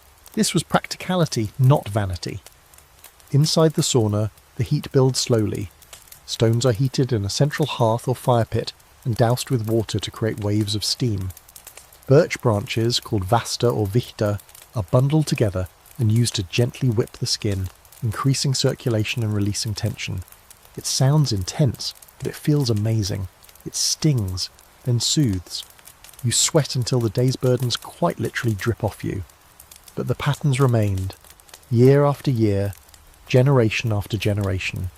You grew up sleeping near your mother, then slowly shifted outward, further from the hearth, closer to responsibility, and eventually maybe, if you lived long enough and earned your place, you found yourself back near the fire, children curled at your knees, dreaming the same dreams you once had. You glance around your imagined longhouse, seeing the sleeping forms that surround you. A young boy clutches his carved wooden horse. The girl mumbles something in her sleep and kicks off a blanket. The old man near the hearth hasn't moved in hours, chest rising and falling like the tide. This isn't just a room full of sleepers. It's a living diagram of Viking society, spelled out in bedding. And it all works. It breathes. It keeps people safe, warm and connected. Sleep isn't something you do alone. It's something you do together, as a family, as a unit, as a tiny fur-draped universe orbiting a single steady fire. Next up, we're going to wander into a truly bizarre part of Viking sleep culture, the mysterious midnight gap. Because believe it or not, these folks didn't sleep straight through the night. They woke up, on purpose, and what they did during that dark middle stretch might surprise you. Your eyes flutter open. The longhouse is dark, but not in the deep, dreamless way of midnight sleep. It's a different dark, softer, awake at the edges. You're not alone in this strange quiet moment. Around you, others shift in their bedding. A few people are already sitting up. Someone stokes the fire, sending sparks twisting up into the smoky rafters. A pot of water is being warmed. This isn't insomnia. It's the midnight gap, a mysterious but very real feature of Viking sleep and something almost entirely forgotten in the modern world. Here's the strange truth. Vikings didn't always sleep in one solid block through the night. In fact, many historical accounts from across early Europe, including Scandinavia, point to a common pattern of biphasic sleep. 2 distinct sleep periods with a wakeful stretch in the middle. You'd go to bed a little after sunset, sleep deeply for 3 or 4 hours, then wake up naturally, not panicked or groggy, but calm. You'd stay awake for an hour or 2. Then, without fuss, you'd drift back down into a second round of sleep that carried you through until dawn. Right now, you're in that gap, not tossing and turning, just awake, and so are several others. This time wasn't seen as a problem. It was an opportunity. Some people prayed, others tended to quiet chores, checking the fire, mending clothing, or stretching limbs stiff from hard work. You might sit with someone near the fire and whisper about your dreams or your plans for tomorrow, or nothing at all. Intimacy often bloomed here, in the hush of the midnight hours. In fact, some Norse texts suggest that this was the most common time for couples to slip under the same blanket and get a little closer. And no one was rushing. This gap wasn't an interruption. It was part of the rhythm. Your body knew it, expected it. And if you let it happen, it didn't ruin your sleep. It deepened it. Gave you 2 entries into the dream world instead of 1. Let's talk about why this happens. Scientists now know that without artificial light, the human brain naturally leans toward biphasic sleep. If you remove screens, clocks and electric bulbs, and you live by the light of the sun and fire alone, your circadian rhythm settles into 2 blocks of rest. It's actually more natural than our modern 8 hours straight or die model. In other words, the Viking way might have been the healthier one all along. So what do you do with this wakeful spell? You sit up slowly, pull on a wool tunic, and tiptoe to the hearth. The fire's still warm. Someone hands you a clay cup, warm milk maybe. A few others are awake, eyes sleepy but calm. Someone's whispering a story about a seal that turned into a woman and vanished under the ice. It's an old tale, one everyone knows, but it sounds different at this hour, like it's closer to being true. This quiet stretch is spiritual too. The veil between worlds was thought to be thinner at night, especially during this gap. If you were going to see a vision, feel a presence, or receive a whisper from the gods, it would likely be now. Some people left small offerings outside during the gap, bits of bread, a splash of mead, a carved token for spirits or ancestors. The wind outside feels different at this hour, like it's holding its breath. You listen to it and think, anything could be walking out there. And then there's the writing. Well, what writing existed? In later sagas and folklore, there are references to this midnight time as a period of insight. People might compose poetry, receive prophetic dreams, or come up with decisions they couldn't reach in the busy hours of the day. This wasn't productivity in the modern sense. No one was forcing themselves to get ahead. It was a kind of meditative window. You were awake, not because you had to be, but because you were meant to be. Now for a delightfully strange fringe detail. Some Viking Age calendars and rune stones mark periods of first sleep and second sleep, especially during winter months. These weren't casual notes. They were embedded into timekeeping. That means this wasn't a weird quirk. It was standard. Even prayers and blessings were sometimes timed to this midnight phase, whispered by the fire while the rest of the world was between breaths. Of course, not everyone agrees on how widespread biphasic sleep really was. Some scholars argue it might have been limited to rural areas or particular seasons, especially during the long dark winters. Others suggest it was far more universal before industrialization reshaped how we sleep. But the idea persists, that for thousands of years, including during the Viking Age, waking up in the middle of the night wasn't a problem. It was a gift. Back in the longhouse, you've started to feel it again. The weight behind your eyes, the subtle pull of sleep returning. Your limbs are soft. Your thoughts are cloudy. Someone has already drifted back onto their bedding, pulling their furs over their shoulders. You follow suit, sliding down into your place, the fire's glow still dancing behind your eyelids. This second sleep is often the deepest. You've burned off the surface rest. You've said your quiet words to the gods or the wind or the woman by the fire. Now your body sinks into that luxurious, unhurried depth where dreams stretch longer and stranger. You don't need to force it. It comes naturally, gently, silently, as if you're falling backward into warm black water. And so you go deeper this time, more fully. No alarms, no clocks, no guilt. Just the sense that this is exactly how it's supposed to be. Next, we'll look at how this Viking sleep rhythm adjusted with the changing seasons. Because when the sun barely sets or never rises at all, sleep becomes a moving target. and the Norse had clever ways of adapting to nature's mood swings. Time gets weird up here in the north. You're waking now, slowly, in a Viking longhouse, eyes blinking open to what should be morning, but there's no bright sunburst, no golden beams through a bedroom window, just a dim blue haze filtering through cracks in the timber, and the lingering warmth of a fire still burning low. You don't check a clock, you feel the time, and depending on the season, it could be 6 a.m. or it could be midday, because in Viking lands the seasons don't just shift your schedule, they rewrite the whole script of when and how you sleep. In winter, as we've already seen, the nights are long, dark stretches for 18, 20, sometimes more hours, especially closer to the Arctic Circle. You sleep in layered cycles, deep and drawn out, moving slowly through dreams and waking. But now, let's turn the wheel of the year forward. Because as winter fades and the days start to lengthen, something wild happens. The sun refuses to leave.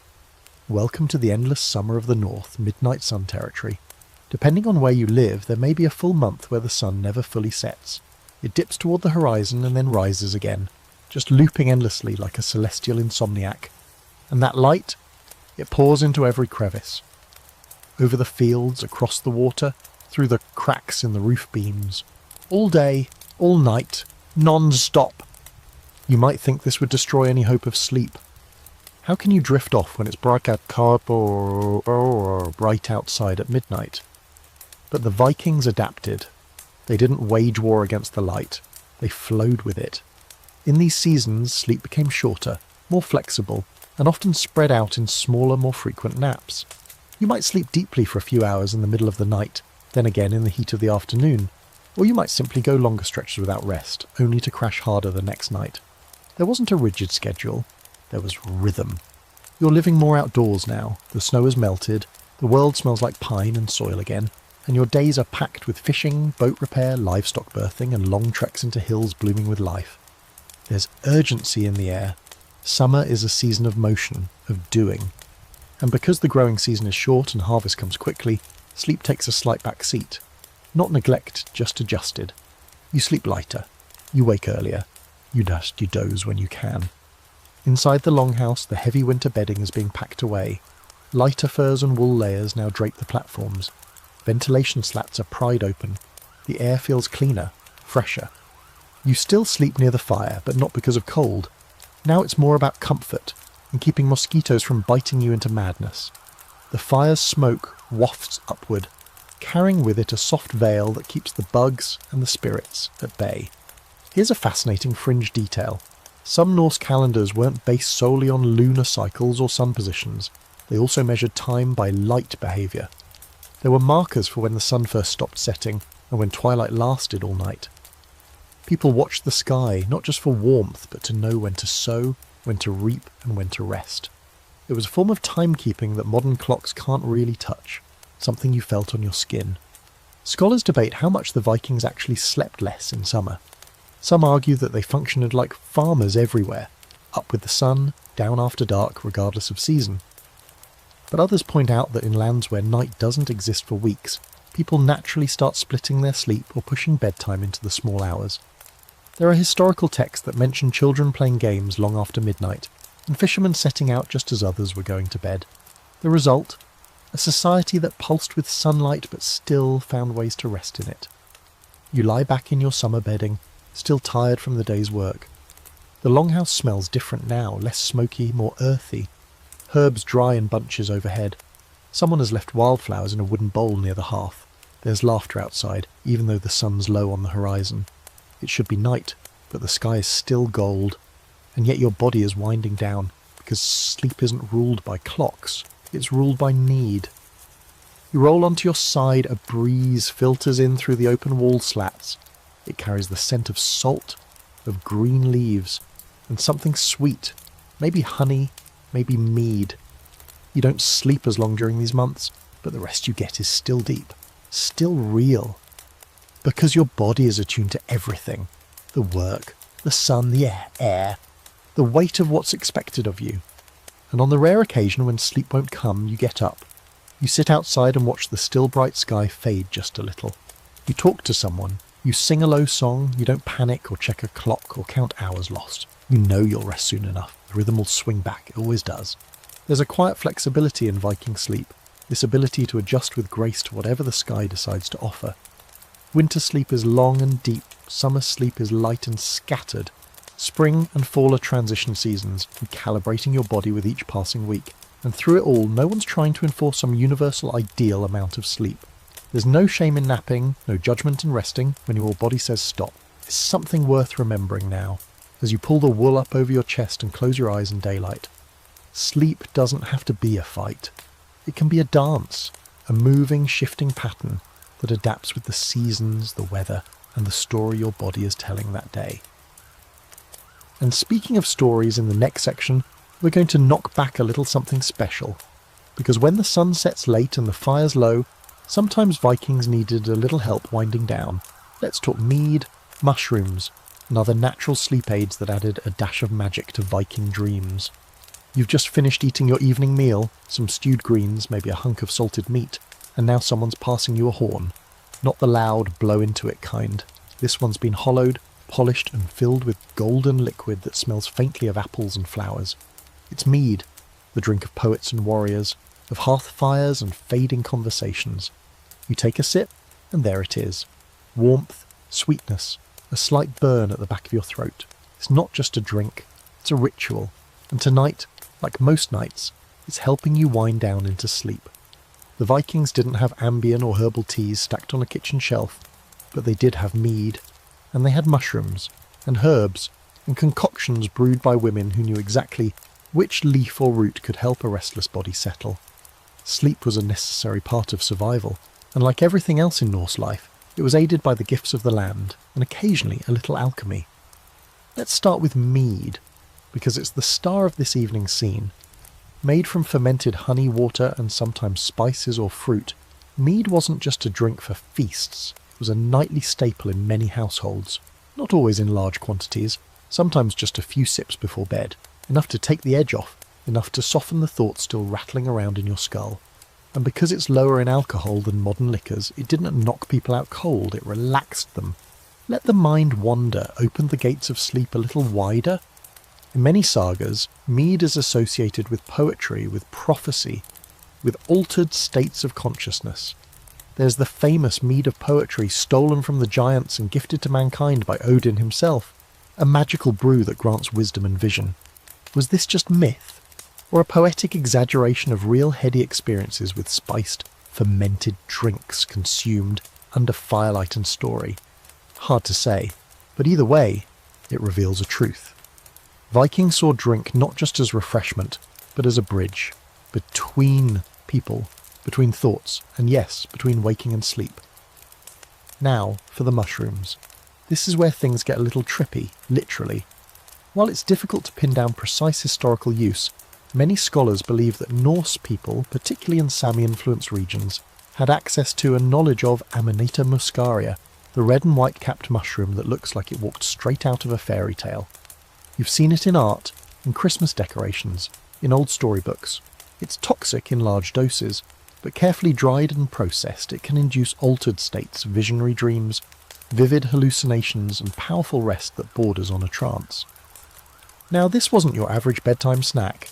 These mushrooms weren't passed around like candy. They were often consumed in ritual contexts by shamans or spiritual figures, people trained in navigating the strangeness that followed. But the principle was the same.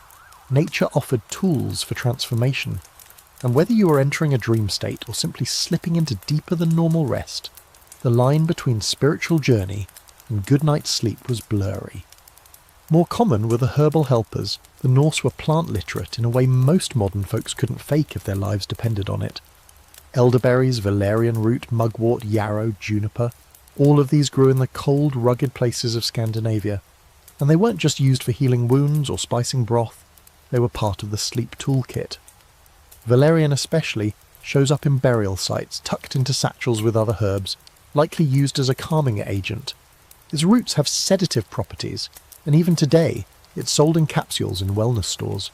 Back then, you chewed it, boiled it, burned it in the fire so its scent filled the longhouse like an invisible blanket. You might even sleep with these herbs near your head. bundled in cloth, hung near your bed frame, or tucked into your pillow. The smells were earthy, pungent, sometimes sharp, but to a Viking they weren't strange, they were comforting. Mugwort, in particular, was thought to promote vivid dreams and protect against nightmares. You fall asleep with that sharp, minty scent in your nostrils, and maybe, just maybe, you dream a little deeper than you did the night before. Here's a strange fringe fact. Some archaeologists believe that Viking grave goods, herbs, mead, even mushrooms, weren't just for the journey to the afterlife. They may have been offerings from sleep, tokens carried from the dream world honoured and preserved, like saying, "This helped me cross over last night, so now I offer it back." It's a poetic idea, and one that hints at how seriously the Norse took the power of what happened behind closed eyes. Of course, not every Viking family had access to exotic herbs or strong drink. Some made do with what grew around their homes, simple teas, infusions, or nothing at all. But the underlying belief remained. Sleep was precious, and if the land gave you something that made it easier, you used it. Responsibly, reverently, and usually with the guidance of someone older and wiser. Scholars debate how widespread these practices were. Some claim the use of mushrooms is overblown, possibly borrowed from neighbouring cultures or exaggerated by modern enthusiasts. Others point to oral histories and burial patterns that suggest a culture intimately familiar with natural sleep aids, used not to escape life, but to participate more fully in the spiritual and emotional rhythms of it. And now you're feeling the effects yourself. Just a sip or two of mead. The fire's low again, the longhouse is quiet, save for the murmur of someone humming a lullaby in the dark. You're not drunk, you're not drugged, you're ready. There's no resistance in your limbs, no tension behind your eyes. Your thoughts slow, the fire's light pulses like a heartbeat, and your body gives in, not like it's losing a battle, but like it's surrendering to something sacred. You shift onto your side, the scent of crushed valerian still on your skin, and feel the drift begin. Sleep comes easily, helped by the land, the people, and the rituals passed down through generations. You're not escaping the world, you're entering another layer of it. And next we'll explore what happens on the other side of that layer, when you wake up without alarms, schedules, or Monday dread. Because the Vikings had no clocks, but somehow they always woke up exactly when they needed. You sit in that heat for a long while, not timed, not structured, just until your muscles stop complaining and your thoughts quiet. You drink water or a light herbal brew. You talk if you want, or just listen to the hissing stones and the shuffle of bodies adjusting in the steam. And then, when you've had enough, when your body is limp and your joints feel like honey, you step outside, and the cold hits you. It shocks your skin, clears your lungs, and reboots your brain like plunging your face into snow, which, by the way, some Vikings did, running from the sauna into snowbanks or dipping into cold rivers in the warmer months. It's not just machismo, it stimulates blood flow, tightens the skin, and floods you with endorphins. It's a full-body reset. A pre-bed ritual that says to every system in your body, "Okay, you've done enough, time to sleep." Here's a fascinating fringe fact.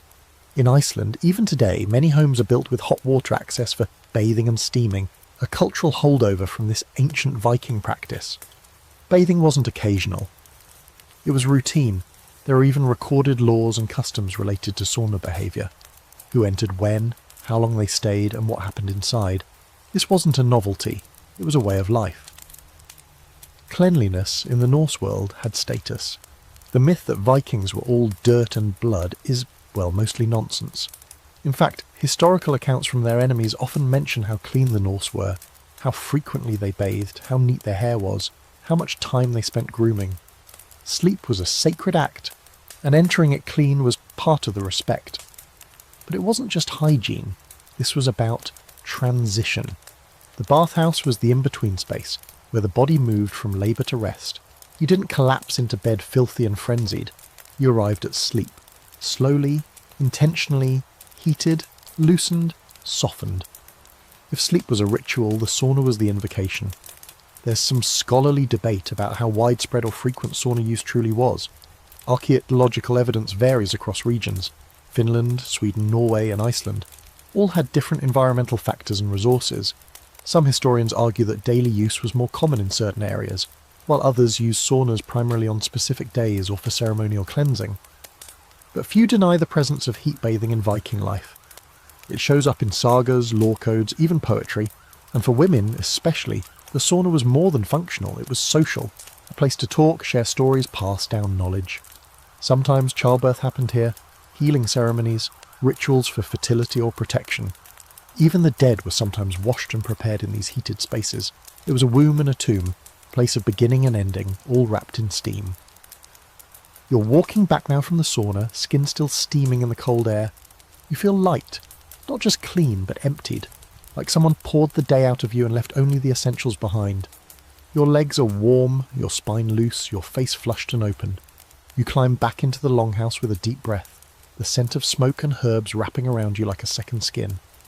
Now, when you lie down, there's no tension, no tightness in your shoulders, no stiff knees or knotted back muscles, just a quiet, ready body sinking into layers of fur and wool.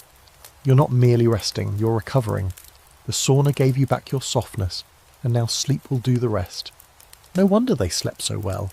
No wonder dreams came easily. When your entire evening was spent easing the body from exertion into serenity, sleep wasn't a challenge. It was the next logical step. And the Viking world, harsh, cold, brutal as it could be, still carved out this oasis of warmth and comfort, a reminder that even the toughest lives deserve gentleness. Next we'll step outside again, but this time into how the Vikings weathered the most violent parts of the world around them. Let's explore how their architecture and sleep systems held up when storms, beasts and the unforgiving elements tried to barge in, because it's not a good night's rest if the roof caves in. The wind is howling again. You hear it outside the longhouse, long, low, guttural, like some ancient creature circling the structure, sniffing for a way in. Snow taps against the roof in sharp little gusts, and the trees groan like they're remembering storms from centuries past. But inside, it's still, warm, steady. You're lying beneath your furs, listening to the storm rage, but your body doesn't flinch. You're not worried, you're not reaching for your emergency phone, because the Vikings built their homes like bunkers, wooden fortresses disguised as barns, and these walls have already survived more winters than you have. Let's talk about the architecture for a minute, because it's the unsung hero of Viking sleep. The longhouse wasn't just a clever place to eat or work and store a bunch of animals, it was a storm-proof cocoon, built with thick timber logs often layered and notched with precision. These homes were designed to take a beating. Wind slides right over the curved roof, snow piles up and acts like free insulation. Rain, the steep pitch of the thatch sends it running off the sides before it can find a crack to sneak through. And here's the key. The longhouse flexed. It wasn't a stiff box waiting to break. The wooden beams were joined in a way that let the house shift slightly with pressure, bending under snow loads or bracing against hard winds. You know that satisfying creak old houses make during a storm? Yeah, imagine that, but on purpose. It's like the house is alive, moving with the weather, not fighting it. Inside, you feel the difference. You're not lying awake, shivering, wondering if the roof will collapse. You're surrounded by warmth, literal and emotional. The fire still burns, the logs don't shake. Someone turns in their sleep beside you, pulling a blanket tighter. You listen to the outside noise and realise it's actually comforting. Proof that you're protected. A lullaby, if you let it be. Now, consider the door. Just one, usually low and thick, with a heavy timber bar across it at night. You duck to enter and exit, which helps trap heat, but it also serves a defensive function. The Vikings weren't paranoid, but they were prepared. Whether it was wolves, bandits, or spirits, the longhouse wasn't just shelter, it was sanctuary. That locked door wasn't symbolic, it was survival.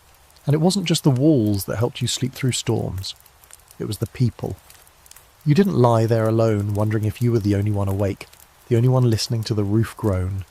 You were surrounded by kin, by friends, by creatures that trusted you. The weight of other bodies, of shared breath and quiet snoring was its own kind of defence. The longhouse was loud with life, and that noise made you safe. Fringe fact for you, some Norse longhouses were partially built into the earth. Dug into hillsides or with turf piled high around the walls, these homes used the ground itself as insulation. Earth doesn't just hold heat, it muffles sound. Which means during a snowstorm or a wind howler, the noise outside was reduced even further. You were sleeping in something halfway between a cabin and a cave. The fire, of course, played its part. Kept low and steady overnight, It wasn't just for warmth. The light of the embers made it easier to orient yourself in the dark if you woke. No pitch black fumbling, just a red-orange glow, like the heartbeat of the house itself. And the hearth stones stayed warm long after the flames died down, radiating heat through the floorboards. You could literally feel the house breathing warmth back into you. There's some academic debate about just how weatherproof these structures were. Some scholars say that the longhouses leaked, that the smoke caused breathing issues, or that drafts still made winter nights brutal. Others argue that Viking engineering, particularly in Iceland and coastal Norway, was advanced enough to create genuine comfort even in sub-zero temperatures. But no matter where they fall, most agree on one thing. The Viking sleep environment was resilient. It didn't chase perfection, it chased survival with comfort. And then there were the animals. Yes, the goats, the cows, the dogs and cats and chickens. They were part of the system. Not just because they needed shelter, but because they helped create shelter. Body heat from livestock added crucial warmth to the space. The animals slept too, bundled in corners, tucked into stalls, sometimes curled right up beside you. Ever had a dog nap across your feet? Imagine 3 goats doing the same thing, and now you've got a natural heating grid. This communal, animal-included sleep system wasn't sloppy. It was calculated. People positioned themselves based on what they needed. The sick closer to the fire, children surrounded by adults, livestock near doors to absorb the chill. Even the dog had a job. Warmth, companionship, and maybe an alert bark if anything wandered too close in the night. And sure, there were nights when the wind blew so hard it felt like the gods were wrestling above the roof. When snow piled up past the windows, when a fox screamed in the distance and made every hair on your neck stand up. But inside, you were in the belly of something strong, something designed to keep the dark out and the dreams in. You roll over in your bedding. The storm's still there, still trying, but you're already drifting again. You don't need silence to sleep, you need certainty. And that's exactly what this longhouse gives you. Certainty in every beam, every stone, every creak of timber. It's not perfect, but it's enough. It's home. Next, we'll lean even further into the wild, because the Vikings didn't just sleep with family. Sometimes they slept with hooves and claws and wet noses pressed into their backs. Let's explore the surprisingly cosy and weirdly efficient world of animal co-sleeping in the Viking Age. There's a damp nose pressed into your foot. It twitches once, then withdraws with a soft snort and a shuffle. No, you didn't time travel into a barn. You're still in the longhouse wrapped in woolen fur, fire humming in the hearth, but tonight you're sharing your sleeping space with half the livestock. And strangely enough, it works. It's warm, it's rhythmic, and nobody's judging you because, well, sleeping with animals is just part of Viking life. To modern ears, it might sound messy or even a bit medieval in the worst way. Who'd willingly curl up next to a goat? But to a Viking, it wasn't gross or desperate. It was normal, logical, and honestly, a little genius. Animals didn't just live in the longhouse for protection. They were part of a sleep system.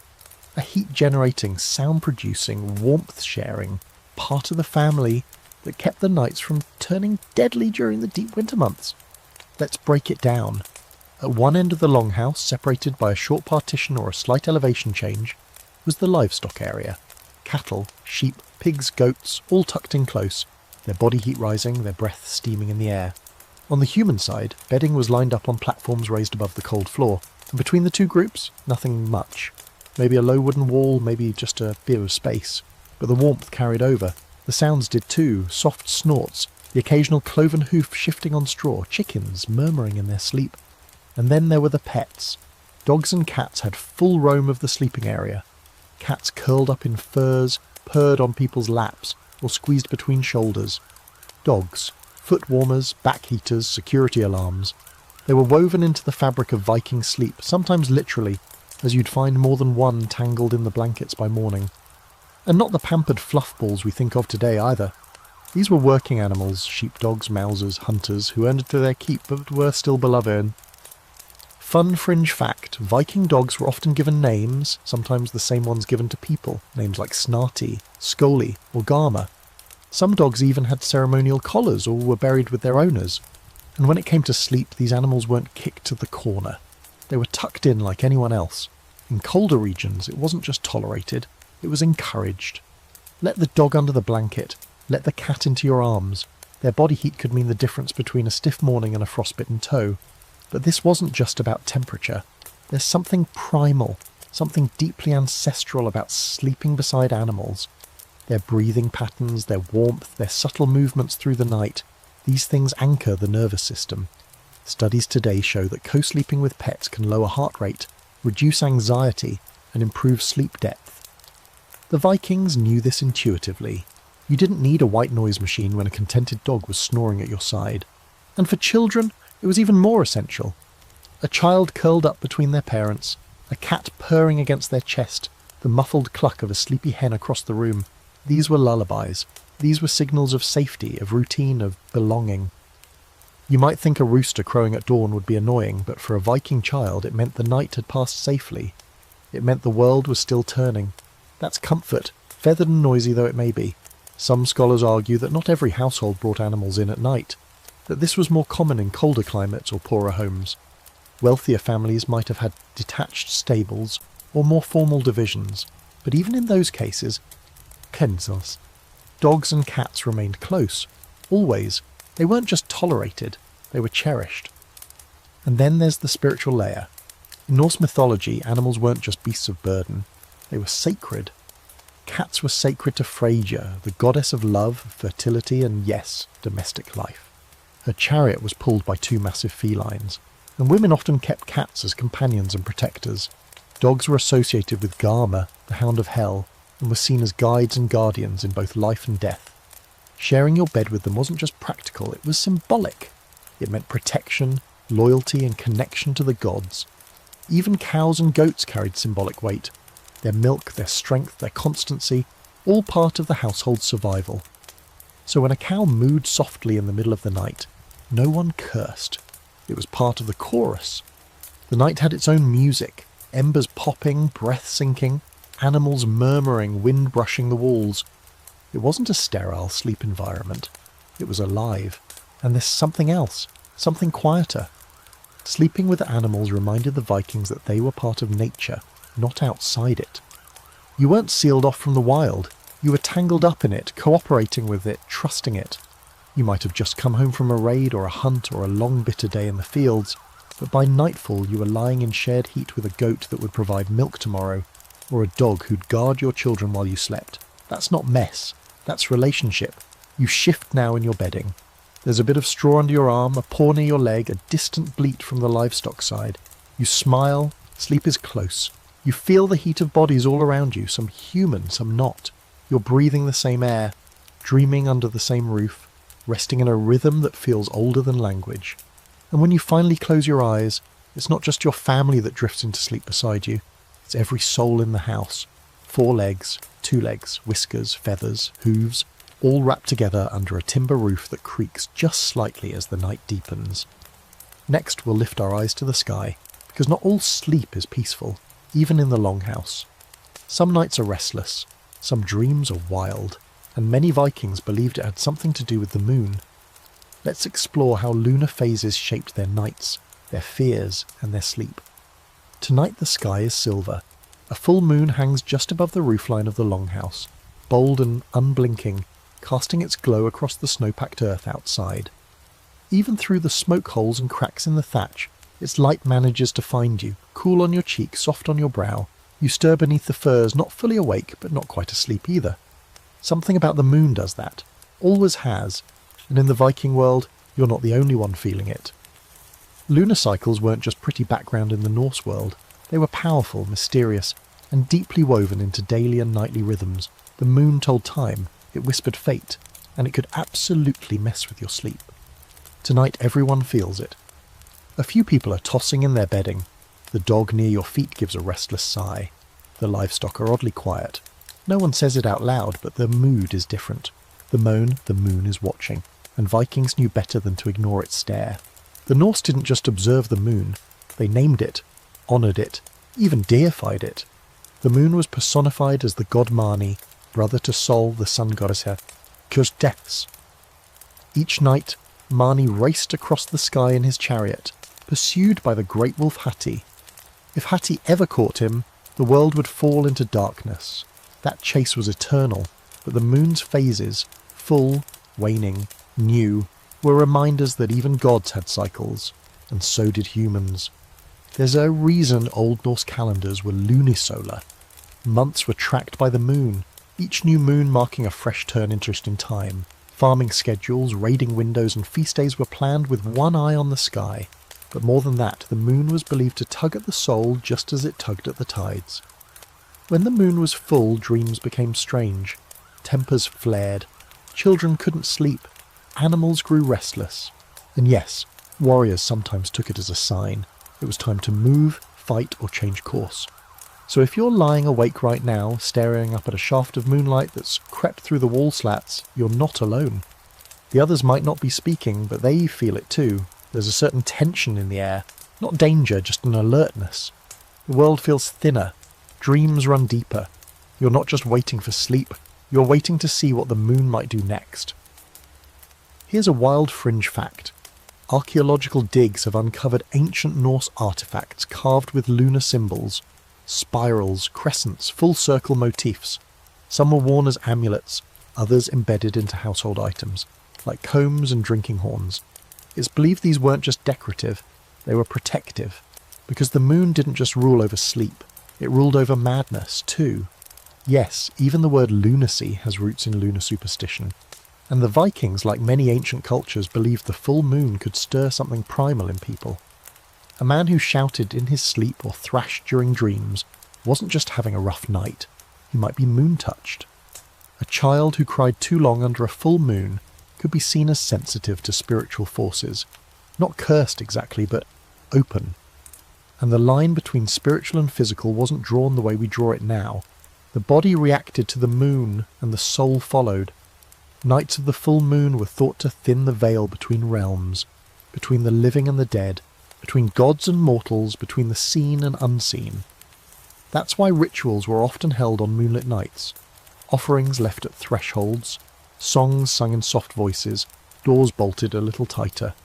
But the moon wasn't feared. Not entirely.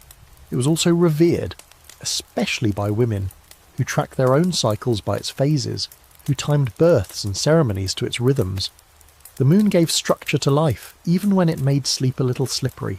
Some households even embraced the restlessness. A full moon meant extra time around the fire, stories told longer, laughter a little louder. You couldn't sleep? Fine, that meant more time to live. And in that strange middle ground between rest and wakefulness, the best dreams often came. You'd lie still, heart thudding gently, unsure if you were drifting or rising, and then you'd see something, a mountain with eyes, a river that whispered your name, a god who stepped down from the stars to speak a sentence you'd forget by morning. You'd wake sweating or smiling or both. That's the moon. That's what it does. Modern science is finally catching up. Studies suggest that the full moon can indeed alter sleep patterns, reducing deep sleep, delaying REM cycles, and causing people to wake more often. The theories range from evolutionary holdovers to biological light sensitivity, but the conclusion is clear. The moon does something. And the Vikings? They knew. Not from studies, but from centuries of watching, feeling, dreaming under its glow. So tonight, you're half awake, bathed in silver light. The room is quiet, but not entirely still. Someone sighs across the hall. A dog stands, stretches, and then settles again. You wonder if you should sit up, speak, share the strange dream still lingering behind your eyes. But instead you lie back, letting the moonlight trace your face, and you accept it for what it is. Not a disturbance, but a visitation. Eventually sleep returns, slowly, quietly. The moon watches as your breath evens out and your body releases the last bit of tension. You may dream again, you may not, but you've shared a night with Marnie, and that alone makes it sacred. In the next section, we'll dive into a more tender topic, how love and intimacy shaped Viking nights. Because sleep wasn't always solitary, and under those furs, warmth came in more ways than one. The fire is low, just a cluster of glowing embers tucked into the centre of the longhouse floor. The heavy breathing of the sleeping fills the air, punctuated by the soft creak of wood, the occasional rustle of blankets, and a gentle sigh from someone shifting in their sleep. But under one of those fur piles, two people are still awake, their bodies pressed close, their voices barely more than breath. In the Viking world, sleep and intimacy weren't separate experiences. They shared the same space, the same bed, and often the same rhythm. And here in the flickering dark, warmth comes from more than just firelight. We tend to imagine Viking life as hard-edged, cold seas, brutal battles, icy stairs, but that's only half the picture. These were also people who knew how to be tender, who understood the body not just as a tool for war or labour, but as something to be cherished.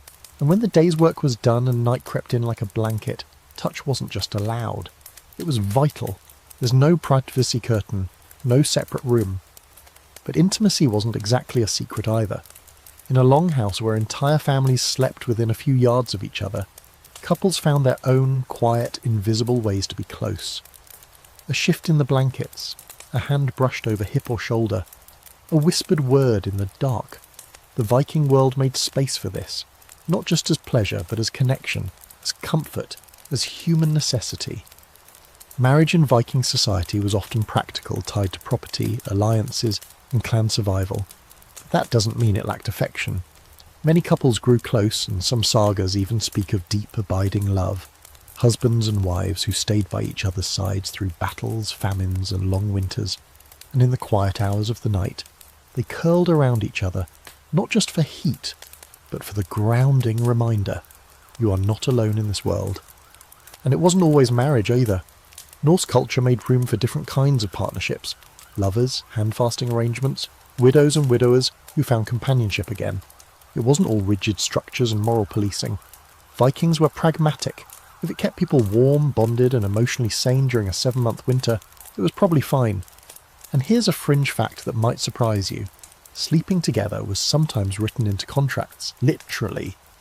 In some surviving marriage documents, clauses include language about sharing the bed and blanket, making physical closeness part of the deal. It wasn't about scandal or secrecy, it was about honesty. This was a world that acknowledged bodies and needs and didn't tiptoe around them. You're lying there now, half awake, half asleep, someone's breath on the back of your neck, a leg draped lightly over yours. The blanket trapped the shared heat, but there's something even warmer about the weight of another body, the security of touch. You're not whispering epic poems or declaring eternal devotion, you're just present, and that's enough.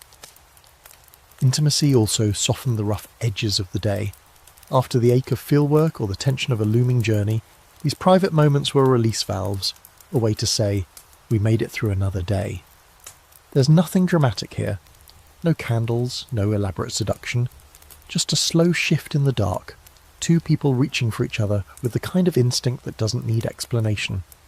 And if a child stirred nearby or an elder rolled over with a sigh, so be it. You'd pause, or not. It was a different kind of modesty, based less on hiding and more on mutual respect. People knew how to give each other space, even when they shared the same square footage.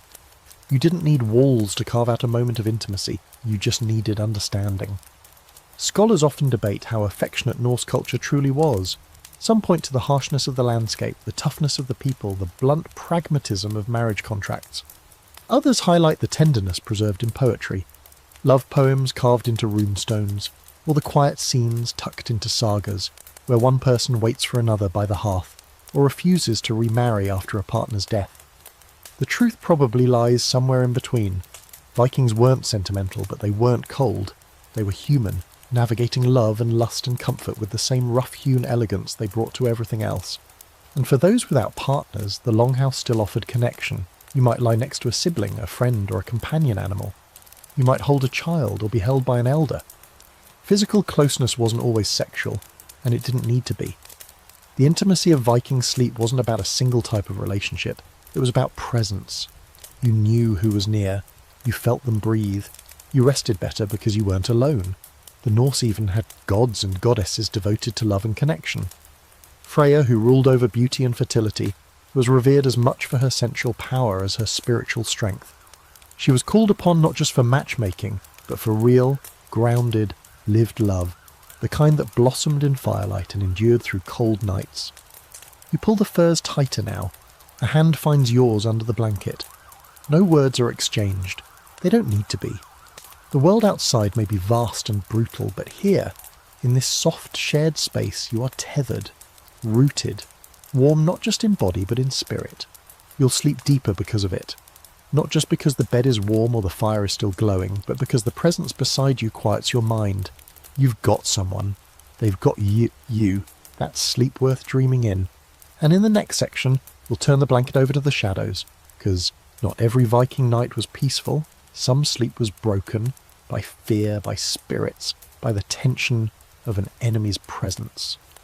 Let's explore what kept these dreamers awake and what they did to fight it off. Tonight is different. The air feels heavier somehow, as if the longhouse is holding its breath. The fire crackles, but it doesn't comfort you the way it usually does.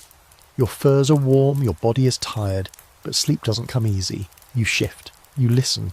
The wood creaks overhead, just once. A goat lets out a breathy snort. And still you can't settle. Something's off, and you're not alone in feeling it. Because as peaceful as Viking nights could be, not all sleep was safe. Some nights were haunted by fears, spirits, enemies, and thoughts that refused to quiet. Even the toughest Norse warriors had nights where rest felt just out of reach. It wasn't weakness. It was the reality of living in a world where danger wasn't metaphorical.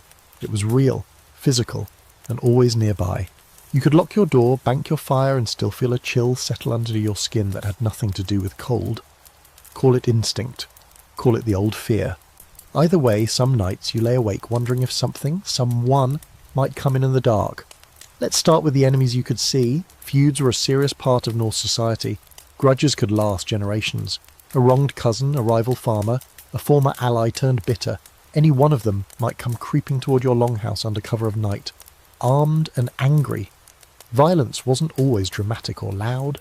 Sometimes it came quietly, with a blade and a grudge slipping through a barely latched door. So you slept lightly, ears tuned for sound. You positioned your axe within reach. You made sure someone stayed awake on rotation, just in case. And then there were the spirits. Vikings didn't believe the world ended at the edges of the firelight. Beyond that warm ring, the world was alive, with gods, yes, but also with things older and darker. The Draugr, for instance, undead beings who rose from their graves to walk again. Not just rotting corpses, but twisted echoes of people who had unfinished business or died badly. You'd hear tales around the fire of a man buried with silver coins who came knocking a week later, eyes black, mouth open. You didn't want to dream of him, you didn't want to see him. So households did what they could to ward off those things. Charms were hung above beds, iron blades placed at the threshold, runes carved into beams, bits of bone or protective herbs, like mugwort or juniper, tucked under pillows. And if a family suspected they'd offended a spirit or ancestor, a small offering might be left at the edge of the property.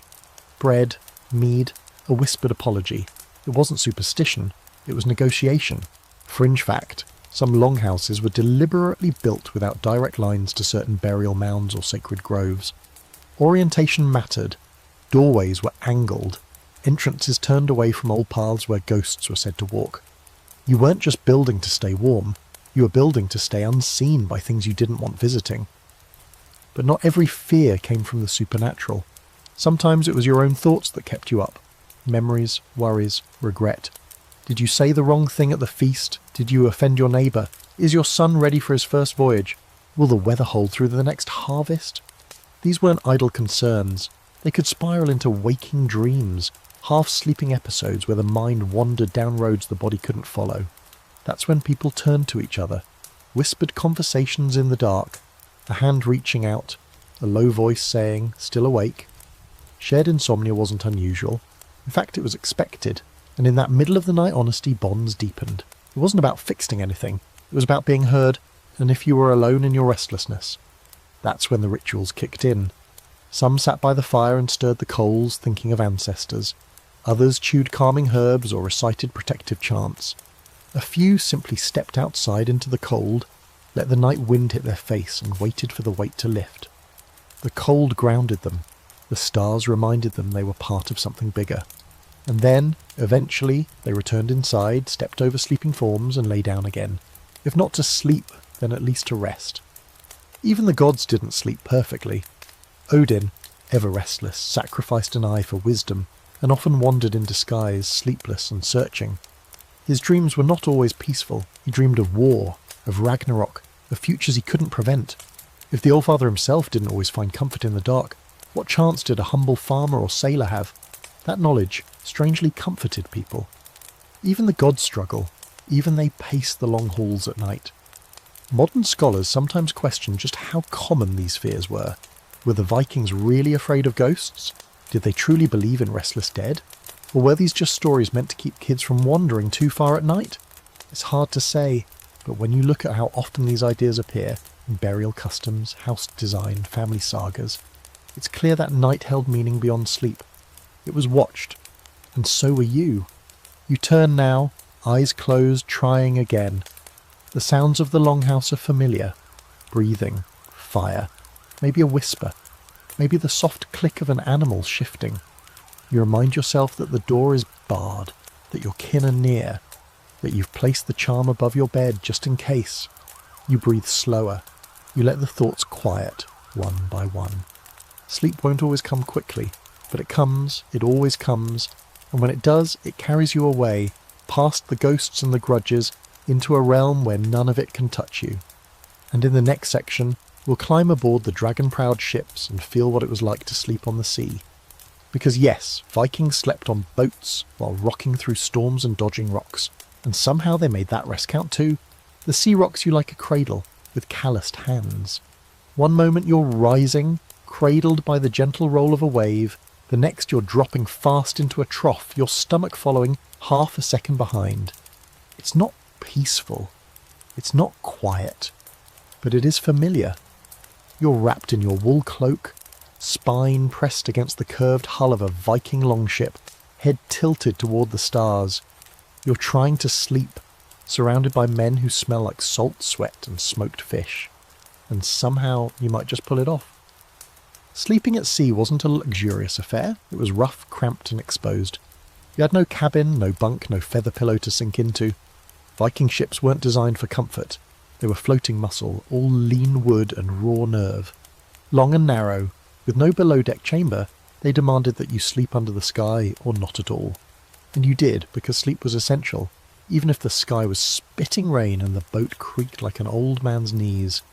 The key, as with so much in Viking life, was adaptation. You learned how to fold your cloak just right to keep out the spray. You figured out which parts of the ship moved the least. You shared body heat with the man beside you, whether you liked him or not. And you slept in shifts because someone always had to watch the sea, the wind and the horizon, just in case it decided to bite back. But let's back up a second. These weren't little Sunday sailboats. A typical Viking longship could stretch up to 70 feet, with a crew of 30 to 60 men, each with their own oar, their own pack and their own exhaustion. When the oars weren't needed, say during a long drift across a glassy fjord or a calm night under sail, those men took turns resting, collapsed between the ribs of the ship like sacks of barley. There were no beds, of course. You made do with what you had. Maybe a straw-filled sack if you were lucky, or a dry patch of sailcloth. You curled up wherever the deck let you, sometimes on your side, other times flat on your back, hands folded across your chest like a man preparing for burial. The stars overhead reminded you of exactly how small your ship was on this endless black ocean. And sometimes that was oddly comforting. One fringe fact for you, Vikings didn't just sleep on ships, they sometimes slept in them permanently. When a chieftain or important figure died, their ship could become their grave. Literally. Buried on land with treasures, weapons, and even sacrificed animals or slaves, these ship burials were both tombs and time capsules. The idea was simple. The ship carried you through life, and it would carry you into the next world too, hopefully after some solid celestial shut-eye. But while you're still alive and trying to rest mid-journey, the experience is different. The sea is never silent. Water slaps against the hull. Ropes creak. A sail flaps once violently. Someone near you coughs or mutters in their sleep.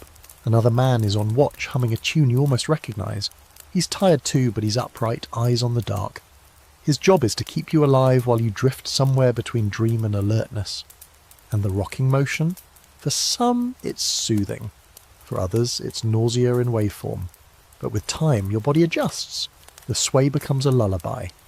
You learn to time your breathing with the motion of the ship to lean into the rhythm instead of fighting it. It's not the deepest sleep you've ever had, but it's enough. The kind of half-sleep that warriors master. One eye open, muscles still coiled, but mind just loose enough to recharge. Scholars have debated how well the Norsemen actually slept at sea. Some argue they were too uncomfortable to rest much at all, especially during high seas crossings with the relentless winds and violent swells. Others point out that these were seasoned sailors. Boys raised near fjords used to balancing on boats before they were tall enough to swing a sword. To them the deck was home, the sea was lullaby, not threat. And while there were no hammocks, some ingenuity helped. Large wool cloaks doubled as weatherproof wraps. Shields laid flat could offer protection from wind. Oars could be arranged to lean against for makeshift support. And when the boat anchored near shore or in calm harbours, you could sleep more soundly, your only worry the snoring of the man beside you or the curious eyes of a seal bobbing nearby. Of course, you weren't always resting during peaceful voyages. Some journeys were stressful, dangerous. You slept when you had to, not when you wanted. During raids or coastal landings, rest came in fast, brutal increments. A 10-minute nap before you had to row, a stolen hour after the first watch ended. And when you finally reached land again, feet unsteady on soil, you collapsed beside the fire and slept like someone who had earned it 3 times over. You turn now on your makeshift bedding. A knot in the deck presses into your ribs, but you ignore it. The stars are still there, so is the man on watch. And so is the knowledge that this ship, no matter how exposed it feels, has carried you through everything. Storms, hunger, even boredom. If you can sleep here, you can sleep anywhere. And soon you do. It's not deep, it's not pretty, but it's real. The kind of sleep that matters because it keeps you alive, keeps you sane, reminds you that even warriors, even explorers need to close their eyes sometimes and just drift. And next we'll take a look at what happened when someone couldn't sleep, because every night someone had to stay up and watch. Whether it was the sea, the longhouse, or the edge of the woods, the night watch was a sacred duty, and surprisingly it didn't ruin their rest, it enhanced it. You're awake, and it's your turn. The fire's down to its last golden bones, and most of the longhouse is deep in sleep, breathing slow, bundled under thick furs, arms flung over children or tucked tight around stomachs. Even the goats have quieted, but not you. You're on night watch, a role so ancient it feels like instinct. Your eyes adjust to the dark, your ears tune into every creak, every sigh, every crunch of frost beyond the wall. Everyone else is dreaming. You're the one keeping the world from slipping in. Night watch wasn't punishment. It wasn't some sleep-depriving penance. It was honour, responsibility. In Viking life, someone always had to hold the line between safety and the unknown, and that line was never thinner than in the small hours, when firelight dims and dreams run strange. Whether at sea, in camp, or deep in a longhouse tucked against the forest, the job was the same: stay awake, stay alert. Let everyone else sleep knowing you were there. In a longhouse, this might mean simply sitting upright by the fire, feeding it now and then, listening for wolves or footsteps or a bad change in the wind. It meant watching the door, scanning the rafters for embers threatening to leap from the hearth and catch the roof. It meant glancing over the sleeping forms around you, your brother, your mother, your wife, your dog, and reminding yourself that they trusted you to see this through. No snoozing, no dozing, just you and the dark nodding politely to each other. At sea the duty was harder. No fire to tend, just the slap of the water and the hiss of the wind. Your eyes had to watch for shifting stars, for the telltale swell of land on the horizon, for approaching sails that didn't belong. Sometimes you stood alone, sometimes with one other, but either way, you knew this moment mattered. And here's the surprising part.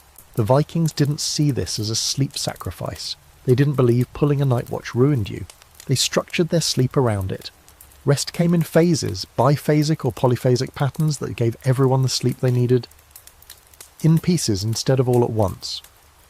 You might sleep hard from sunset to midnight, then rise for a shift, then sleep again until dawn. Or grab 4 hours here, 2 there. Viking life wasn't built around 8 continuous hours. It was built around balance. Fringe fact: modern sleep researchers have studied segmented sleep, especially in pre-industrial cultures, and discovered it was often the norm. People slept in chunks. They even liked it.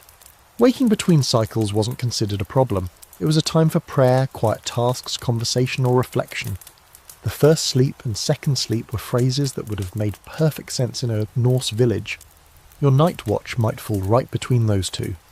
You shift your weight on the bench now, stretching your legs. A log on the fire shifts and splits with a soft crack. You glance toward it, toss on a small branch and feel the warmth bloom again.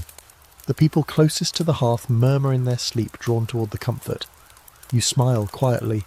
This is your kingdom for now, just a few more hours. And night watch wasn't always lonely. Sometimes it was social.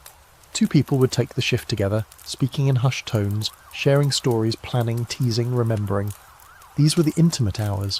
When the rest of the world slept, you found a kind of quiet honesty in each other. You could speak of fears you wouldn't admit in daylight. You could confess, you could dream out loud. But the night watch could also be spiritual. Some believed the veil between worlds was thinner then, that the gods wandered, or that the dead whispered through the cold. You weren't just guarding the door from people. You were guarding it from whatever else might be travelling through the dark. A strange noise outside wasn't just an animal. It might be a spirit or a sign, and you were there to see it first. To help yourself stay awake, you might chew bitter herbs or rub your legs to keep the blood moving. You might walk a circle inside the house, stepping carefully between sleepers, or pace the edge of the camp just beyond the firelight, feeling the cold sharpen your thoughts. Sleep tugged at you, sure, but the job mattered more. And when your watch had ended, when the next soul stirred and rose, rubbing eyes and reaching for their cloak, you passed the torch, literally or metaphorically. You nodded to them, you lay down. And here's the beautiful part. You didn't collapse in exhaustion. You welcomed sleep. It came fast, thick, like the reward it was, because you'd earned it, not just with muscle, but with presence. Some scholars speculate that this pattern of sleeping in shifts, of integrating wakefulness into the night, may have contributed to Viking resilience. While other societies feared the dark, the Norse lived in it. They weren't afraid of a broken night. They used it. You weren't a lesser person because you missed a full cycle. You were part of a rhythm bigger than one body. You glance around now, the others are still sleeping. A child has rolled halfway out of their bedding and you gently tuck them back in. The dog near the door stirs, raises its head, then settles again, reassured by your presence. And the wind outside, it's rising. You note the change. You'll tell the others at breakfast. But for now, you simply watch. Your shift is almost over. Soon someone else will rise and take your place, and you'll finally close your eyes, muscles relaxing all at once, sleep rushing in like a tide. You'll rest easy, because tonight you held the night back just long enough for the others to dream in peace. Next we'll wrap up our journey by stepping back and asking, what have we learned? What did the Vikings do right that we've forgotten? And how can we bring it back? From firelight to fur, from night watch to lunar dreams, let's take their ancient lessons into our modern nights. Morning creeps in slowly, like someone opening a curtain just a crack. It's not a sunrise in the grand cinematic sense, no glowing orchestral burst, but a soft shift. The embers in the hearth have dulled to a dusty red. Somewhere beyond the longhouse a rooster calls, hoarse and impatient. You stretch beneath the fur, warm in body, heavy in limb, and something inside you already misses the dream you just left. But today is here, and even as the Viking world stirs awake, it's worth pausing and asking, what exactly did they get so right about sleep? Let's face it, these people lived in a world that by all modern accounts should have made sleep impossible. Cold air, hard floors, loud rooms, looming enemies, weird mushrooms. Fire hazard in every direction. No blackout curtains, no lavender diffusers. And yet, they slept. Deeply. Collectively. Well, how? To start with that, the obvious. Their relationship to rhythm. Vikings didn't fight nature's clock, they flowed with it. Sunrise, sunset, long days in summer, long nights in winter. They didn't obsess over fitting their rest into rigid 8-hour chunks. They let sleep come in waves, 2 shifts at night, a nap by the fire, even a snooze on the deck of a rocking ship. They didn't shame themselves for mid-watch drowsiness or midday tiredness. They understood that energy was a resource to be managed, not dominated. Then there's the environment. Imagine your modern bedroom, climate-controlled, sealed tight, filled with LED indicators and buzzing electronics. Now picture the longhouse, open-air circulation, cold enough to trigger a drop in core temperature, which science now tells us helps with deep sleep, and darkness that was actual darkness, not a faint glow from the neighbour's porch light. Their nights were built for restoration. They weren't fighting off light pollution. Their sleep space, shared and natural, was tuned to biology, not convenience. And let's not overlook the materials. Fur, wool, feather, straw. These weren't design choices. They were survival strategies. but they also happen to be ideal for temperature regulation. Natural fibres breathe. They trap heat but don't suffocate. They're heavy enough to offer that satisfying blanket weight pressure modern sleep therapists now call grounding. You think your weighted blanket is cool? Try a 6-layer fox fur pelt with a side of goat breath. Then comes the community element. This one's a game changer. The Vikings didn't sleep alone. Not in design, not in practice. Children, elders, animals, warriors, all piled into the same warm, breathing, living space. Safety in numbers, literally. That soft chorus of other people's sleep, their breathing, their snoring, their murmurs, wasn't a disruption. It was reassurance. Your nervous system relaxed because it knew you were surrounded. Alone, you were vulnerable. Together, you could finally let go, and touch, constant. Not necessarily romantic, though that was part of it, but touch as a human right. A dog across your feet, a sibling curled beside you, a partner's hand under yours. It wasn't weird, it was woven in. Modern sleep doctors now preach about the benefits of physical closeness. Lowered cortisol, deeper REM cycles, improved mood. The Vikings didn't need white papers, they just practiced it.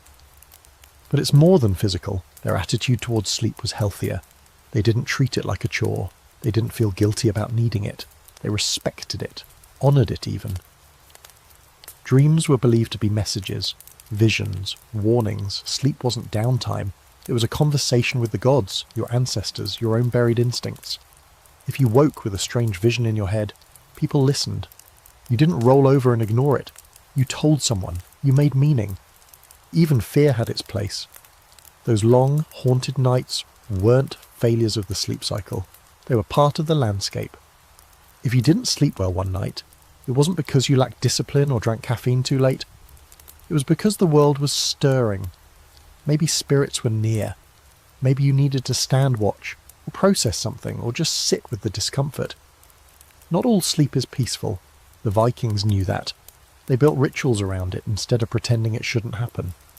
Now, sure, there were downsides. They got sick, they froze.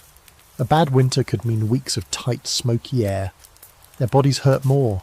Their bedding wore thin, but sleep wasn't treated like some personal problem to solve with apps and gadgets. It was a shared experience. Something you navigated as a group, as a household, as a people. And the craziest part, so much of what they did is coming back.